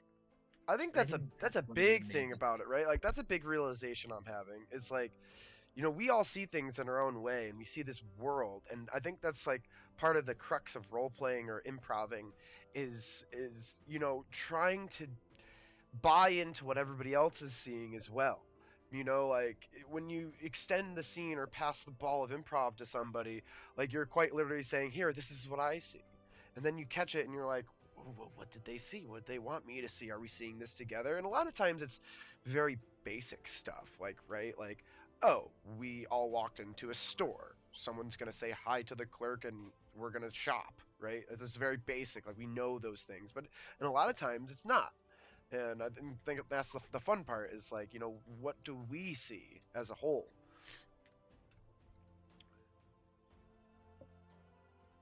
I cannot. I've been busting away at this oven.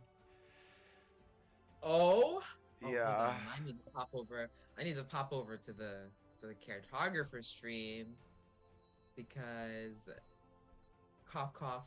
This was maybe my idea that's coming to fruition right now A that little I'm pretty bit. excited about. A little bit. Is it? Is this the oven idea that I mentioned? Yeah. Oh, that's so cool. Okay, okay. Try All and right, let me see fill. this. Stupid ads. Get out of here. Is there I pre-roll wonder if ads I get on me? yeah. Okay, I thought I shut those off. Okay. I wonder if I get money from your ads. Probably not, huh? I don't even get money for my ads. You kidding me? LOL. It's I want like, some it pennies. was it I was want some pennies. it was Whoa. $2 for February. Okay. So Look at this. this is kind of what I'm Look rocking with. at this. And I think there's gonna be like one shot from this way, like being the hag, one shot looking out at the hag, and then the third shot will be up here for battle map.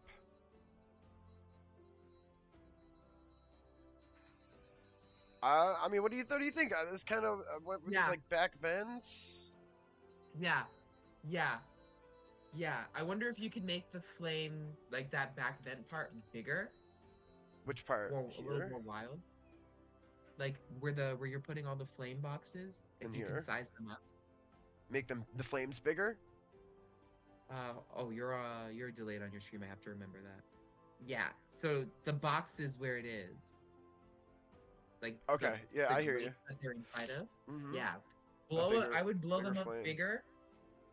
Maybe you only really need one of those and just blow it up real big. One really big one to fill them all up. Yeah, and then the goal Yep. is And like then just bunch of I pies. like the I like the pipes on the left side. Yeah. I like the pipes on the left and the right side. I feel like it gives the vibe. But I would literally just take one of those, like I guess they're archways. I like how you did like the six, and I would just blow up the six, or maybe only three will fit, however it goes. Just blow it up all the way across from left to right, where you have like the two stones. The two stones. Like take one of these and make it bigger. I'm gonna wait for your stream to catch up so I know what you're talking about. So Yes! more like that. Yeah, Okay, yeah, okay, okay. exact. That's exactly what I'm talking about. Yeah, As opposed to having more individuals. Okay. because you want to think about the fact that everything should be really big because they're in an oven. Yeah, yeah, yeah. So I'm trying to get the scaling right. I think the scaling is going to be the hardest part to make it look Oh and yeah, feel realistic, but I think that might help just using a lot of oversized assets. bunch Also, of you need an actual flames. hag. Yeah, I'm gonna look on Lodime's pa- excuse me, Patreon to see if he has anything, or just ask him to paint something off of M24550. Hell yeah. Pulling in the lore masters for this one. Pulling in the lore masters, I was like, pulling in the guild artisans. and like I'm not even mad about it because it's like I've been waiting to incorporate Lodime's skills into my art because I didn't find them. They found me. And I love what they do because it just makes my DA assets just go boo boo boo. So I'm like YOLO, like this is what we came here for. Paint me up a hag and I'll throw your name in my shit. Like alright, maybe I gotta relook at these. I mean, well, once you put the fire inside, right? Let me get rid of this. We'll just do the vents on the side now because this is so big. Jezebel, Jezebel, Jezebel, Jezebel. Yeah, you're a judge.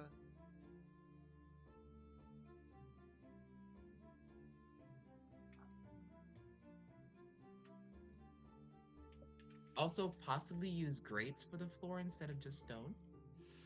I was thinking like brick oven. I can still change that. It's kind of just like a placeholder for now, because I figured like this back part would be like all the making it oven look like the oven is gonna be the hard part. So yeah, I I only mean say that maybe change it. because I only say that because I'm pretty sure can't you light underneath them and then like the light will come out through the grate?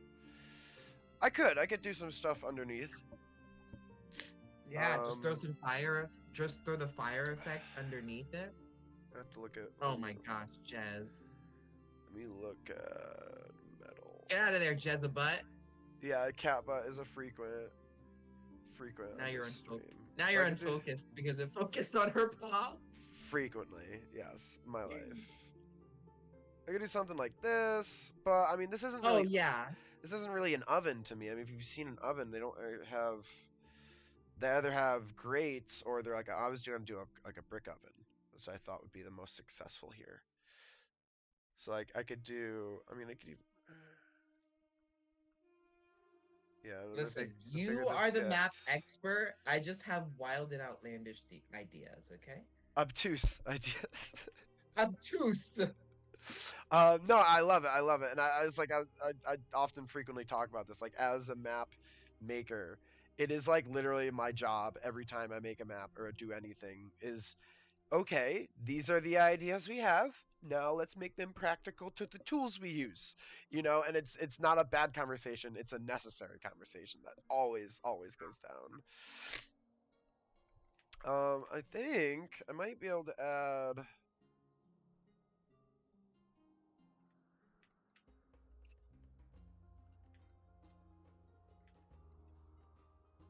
Should I go lower with these?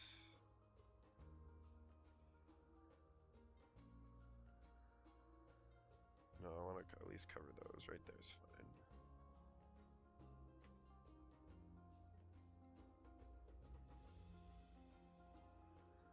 Right here is also fine.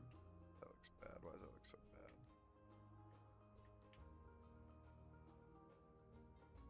I don't think it looks bad. No, just this pipe was off.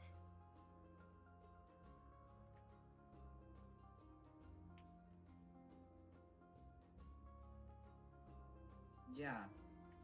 I'm a huge fan. I'm a huge fan. There we go. Okay. So it looks like we got about, for me, 25 minutes left, which is, I think, enough time to talk about the last parts of its section. And then next week, we'll talk about world building. So back to what is D&D. So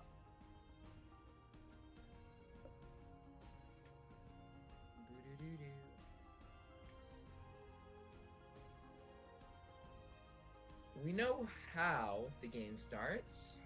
We grab a group of people, we bring them to the table, we tell them we're gonna play Have group a people game. and you get some snacks. And some snacks, don't forget the snacks. And we tell them we're gonna play a collaborative storytelling game, or a power fantasy game, or an acting experience, or a puzzle box game, where we are going to roll some dice, make some decisions, and see where the story takes us. So, how do we do all this? That's a great question. Like I mentioned before, with the use of the player's handbook, you can find all of the rules that you need to play the game. The Dungeon Master's Guide, I believe, is auxiliary.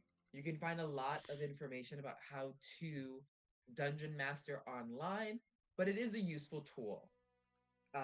I would say not super necessary, especially in this day and age. But the player's handbook, I will say, is very, very, very useful to have, and probably the book that I look at more than the Dungeon Master's Guide. Yeah. Um, the player's handbook. It's going to be where you find all of the classes, all of the base rules and base mechanics, all of the base spells, and basically everything you really need to play the game.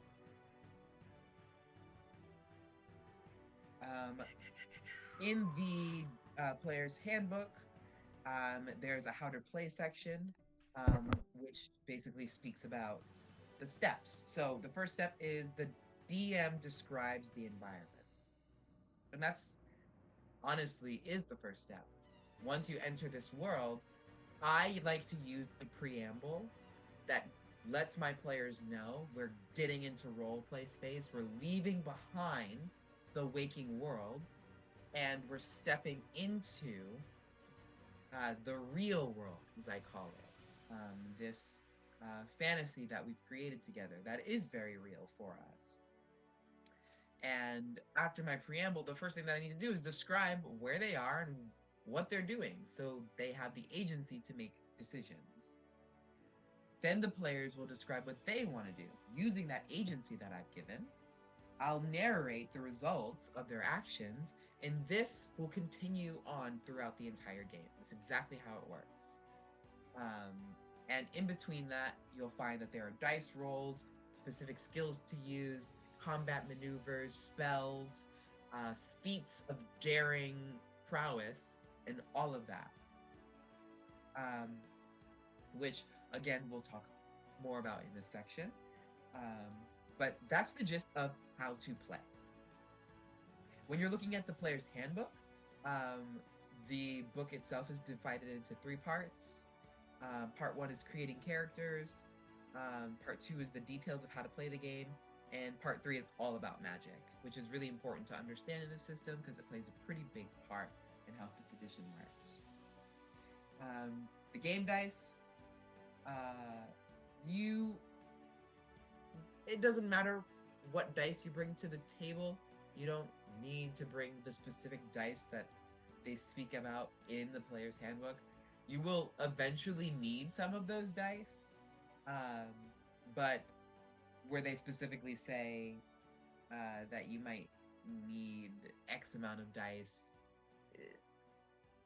take it or leave it. I would say grab as many dice that are your favorite as possible and hope your friends have some dice too. If you're playing online, then you don't need to worry about dice at all. But the game dice that are used are D20 and D100 down. So D20, D12, D10, D8, D6, D4, and D100. You just need There aren't instances of anything above D20 besides D100. you just need the ability to roll the increments that they have, and I think we're very uh, fortunate to live in a day and age where you can just go online or even use a phone application and have all these random dice generators for free. So you don't have to actually buy dice, um, but they are necessary and integral to the game, right? Exactly. Um, so, with those dice, how do we use them? That's a great point. When you make your character, they will have ability scores, which determines their makeup. It's basically an on paper way to describe the uh, the build, the mental fortitude and capacity, the speed, agility, swiftness of a character in the world. Those 6 ability scores are dexterity, strength, constitution, wisdom, intelligence, and charisma. And they sound like what they are, and they govern what they sound like. Your strength score determines how strong your character is. Your constitution determines how hardy they are, how many hit points they have, and how well they resist disease. Your dexterity will determine how agile and acrobatic they are. Your wisdom will determine how perceptive and intuitive they are. Your charisma will determine how charismatic they are, how manipulative, or their presence of self and personality. And your intelligence is a measure of your mental faculties, how much memory you have, how much information you can recall, and how quickly you can recall it, and how accurately you can recall it. All of those things, those ability scores, will inform your skills, your stats, your attacks, and everything else that ends up on your character sheet, just about, will stem from one of your ability scores or more. Now, we use those ability scores and the modifiers that come with them to determine what dice rolls, what the dice roll outcome may be. So, what is a modifier? For every few points past 10, you get a modifier, which is a plus bonus. So at strength 10, your modifier is 0, meaning if you were to make a strength check, you would roll a d20 and you would add 0. So whatever is rolled on that dice would be the outcome, the final outcome, because you have a 0 modifier. Now, at every interval of 2, you get a +1 bonus to that modifier. So at 12, your strength modifier becomes +1. At strength 14, your modifier becomes +2, and so on and so forth until the cap of 20, which can be changed by other things, such as specific rules. And we'll talk about specific rules in this next session coming. But if I have a strength score of 15, that means that my modifier is +2.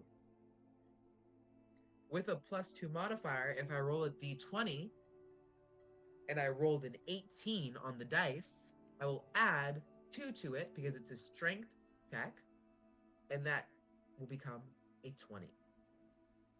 Now, hard to visualize in your mind at some times, but easy to do in practice. Especially when you make your character, which there are a lot of tools and a lot of resources to help you easily make a character. And once you see these things in real time, it'll be a little easier for you to understand. And if you already know what I'm talking about, then you already know. If you know, you know. The girls that get it, get it. The girls that don't, exactly. Now, What? What? exactly. The ones who don't. This is why why we're talking about all these things here. It's kind of just to Exactly. guide and show people the attainableness of D&D and how approachable it actually is. So once the dice has been rolled and you've added the modifier, you also apply any circumstances, any penalties, and you try to find out what your DC is. So let's say your strength check was an attempt to knock over a very large person. Well, the dungeon master is going to decide what number you need to beat to be able to successfully do this. So that's the gist of how these rolls work. Is you'll find the modifiers, you'll find the skills, you'll find the traits that apply.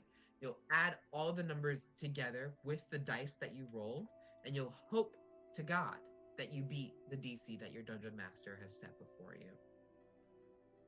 There's a general idea that DCs start at 5 for easy, 10 for moderate, and then going up by 5 for each other difficulty level, going to 15 for difficult, to 20 to impossible.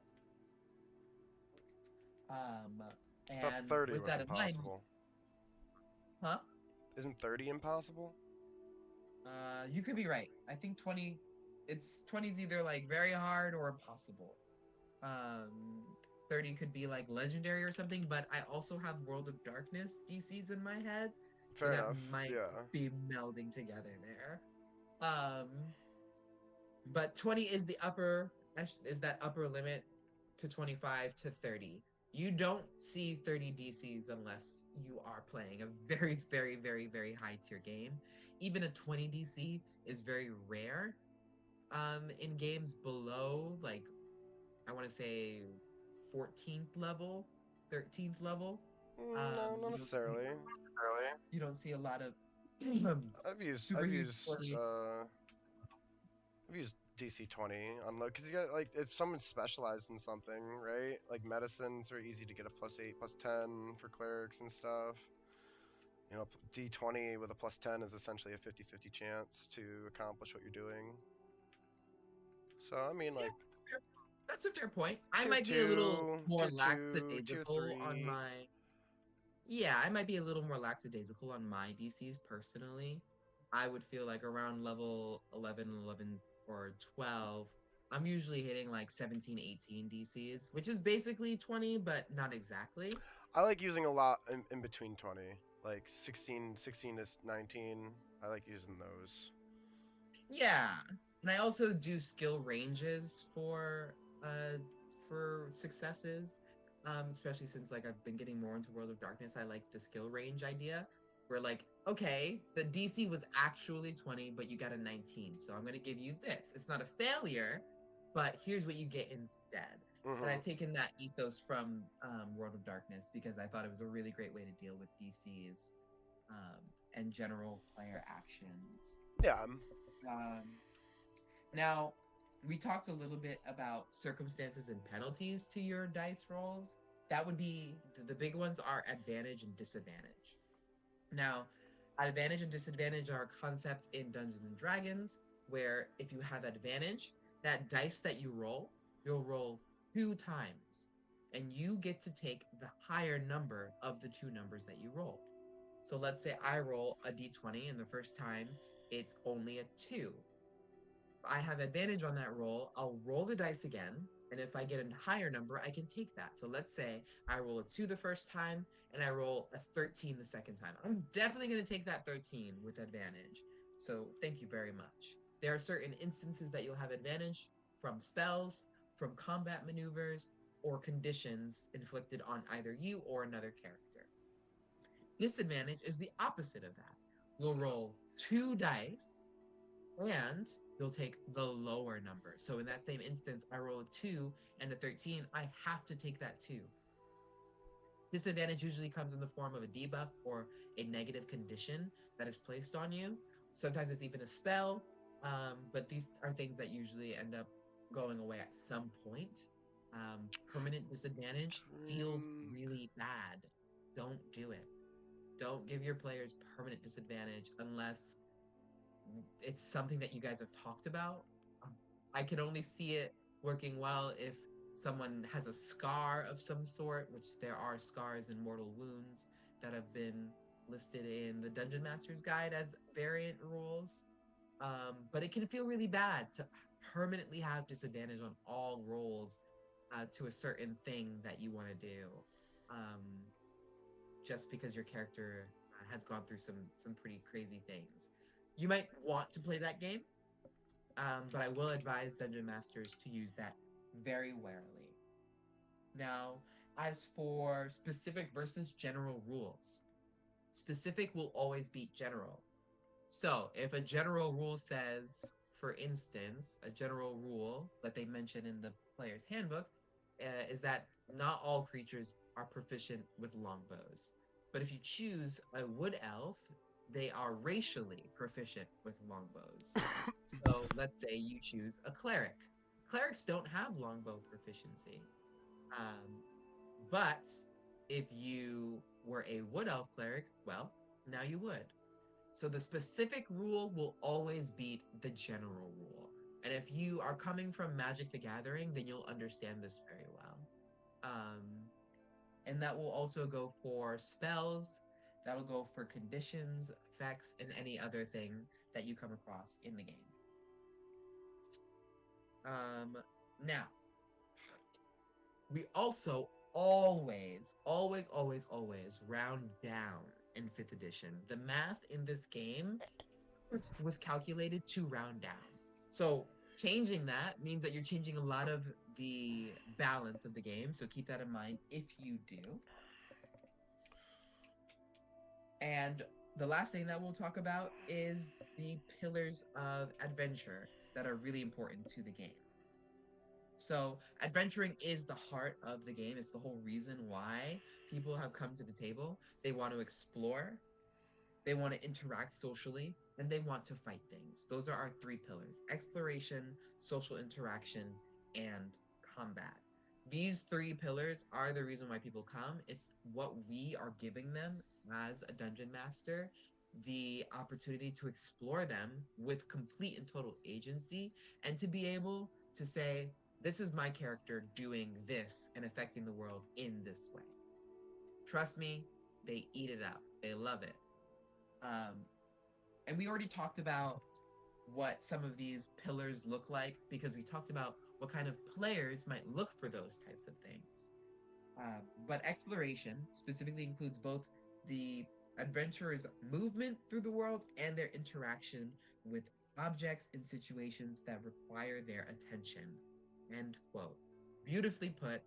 Um, and that's exactly what it is. You need to set before them a beautiful terrain, a beautiful landscape that they can interact with, that they can pick flowers from and use those flowers to make herbal medicine, that they can go and hunt animals on to grab hide to make better hide armor for themselves, to give them caves to explore with deep cavernous systems and new gems and crystals that they've never seen before, that might have very strange and new properties. All of this to say, they just want to go and mess around in a sandbox. Now, with social interactions, the player's handbook says that adventurers talking to someone or something else is the entire idea of social interaction, but I think this is a little too reductive. I think social interaction doesn't have to be talking. I think social interaction can go way deeper and into many different levels. It can go into the metaphysical and it can go past just communicating in simple ways, especially with animal companions. I've played many an animal companion that never spoke a word. And instead, I used intention and I used feeling to instead evoke ideas of what was happening. I used actions to speak louder than words. And I think that they very much can. So, social interaction doesn't have to be stale, it doesn't have to be a person talking at another person. It can be a lot of different things. So, keep that in mind. And of course, combat. The uh, whole idea of combat is exactly what it sounds like. You are going to go in to a situation, um, and you may use violence. You may use tactics or strategy to avoid violence. Whatever it is, there is a situation where there is danger, there is an imminent threat, and you must deal with that imminent threat. You must deal with it in a very specific format, which is the D&D combat format system, which is a turn-based system that uses an initiative order to determine who goes first. And we will talk a lot more about that as we reach that chapter. Um, but with those three pillars in your mind, we kind of have an idea of what we're doing and why we're doing it in the first place. We have an idea of how to use the player's handbook. We have an idea of the general rules. And we have a lot of ideas of what we can push forward to as we make a campaign, as we tell a story, and as we bring people to a table to collaborate with us. So, because we've given a lot of information today, we're going to stop there. Um, and that is going to bring us into part one. In my class, this is when I would send my lovely students home with their first assignment, and they would be creating a level 1 character.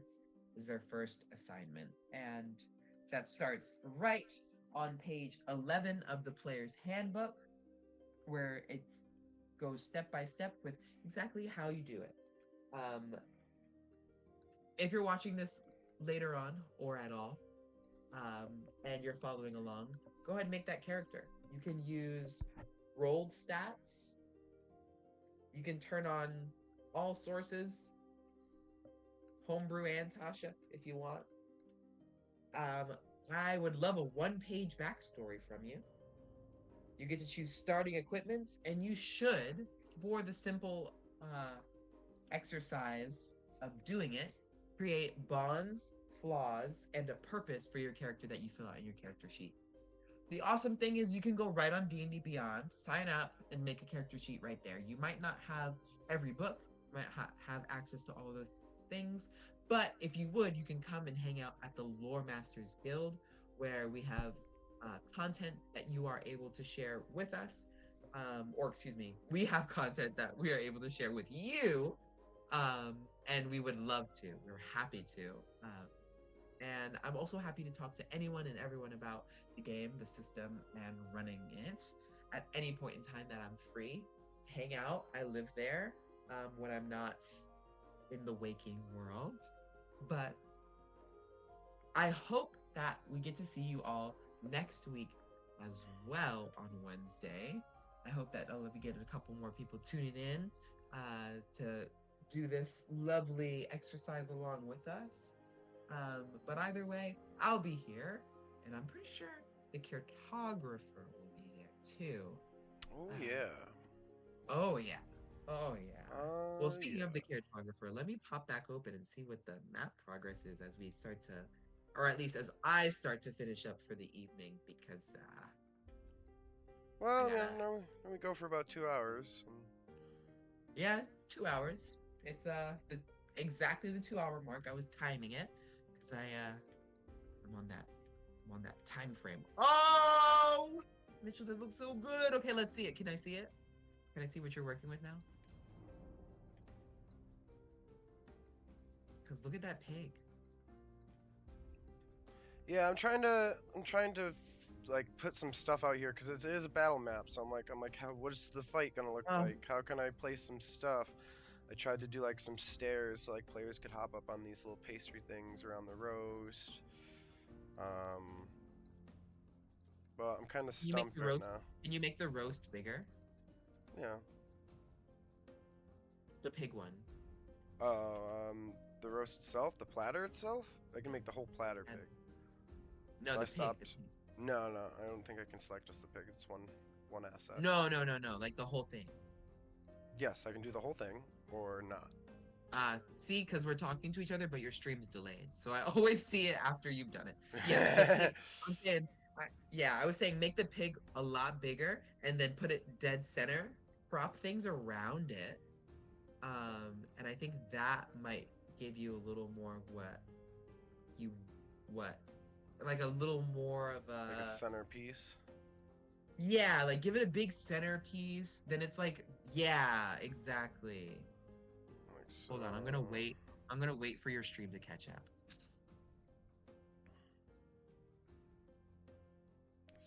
Yeah, give it a big centerpiece. And what else could go in an oven? I wonder if you can make a rack, A what? like a rack. A rack. Yeah, I don't.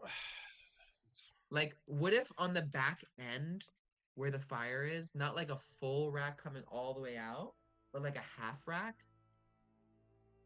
Put something up, almost like a grill rack. I see what you're saying. I just haven't really Exactly. found anything And that then kind of will work like that. where's that grate that you were using before? That you were like, oh, we could put this on the ground, but then you thought better of it. This one. You know, like it's just like it gets either too big, it's too chunky when you get it as big as you like what you need to use it. Yeah. No, I agree. I agree. So it's like nothing's really like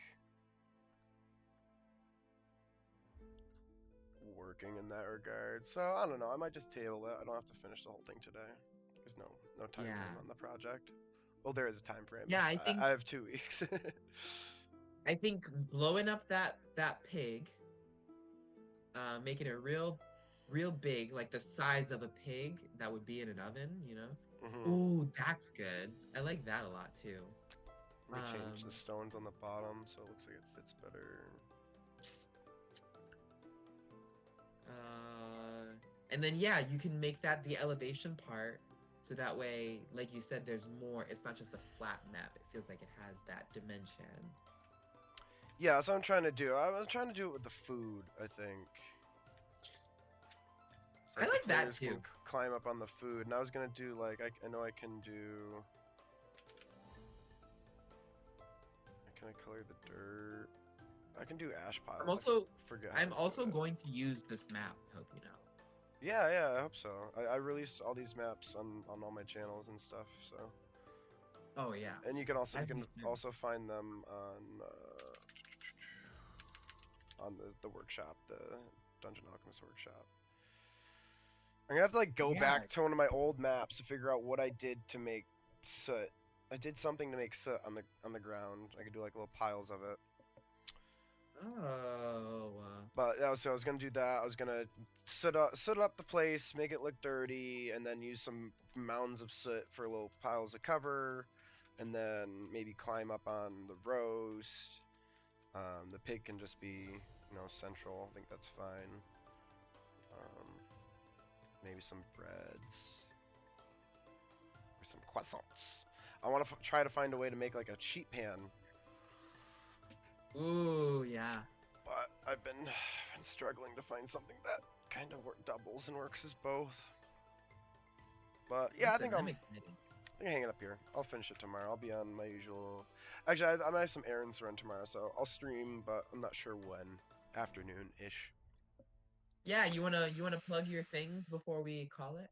That's the plug. I'll see y'all tomorrow. I don't have anything to do tonight. I'll see y'all tomorrow, and that Thursday night we have vampires. Thursday Night Vampires. Oh, also Grimwood Games. Thank you for the follow. Nice. We will be streaming A World of Darkness tonight, so tune in. That'll be live on Twitch. And we also have a double feature of the Witching Hours this week. You'll see us on Friday and on Sunday. So we're really treating you to it this time around. You will also see Desperate Times Dungeons and Dragons live on Saturday night. So please, please, please tune in, hang out. We love to see you. We love to be here with you in the real world. Take care, everybody. Bye, stream. We'll see you next week.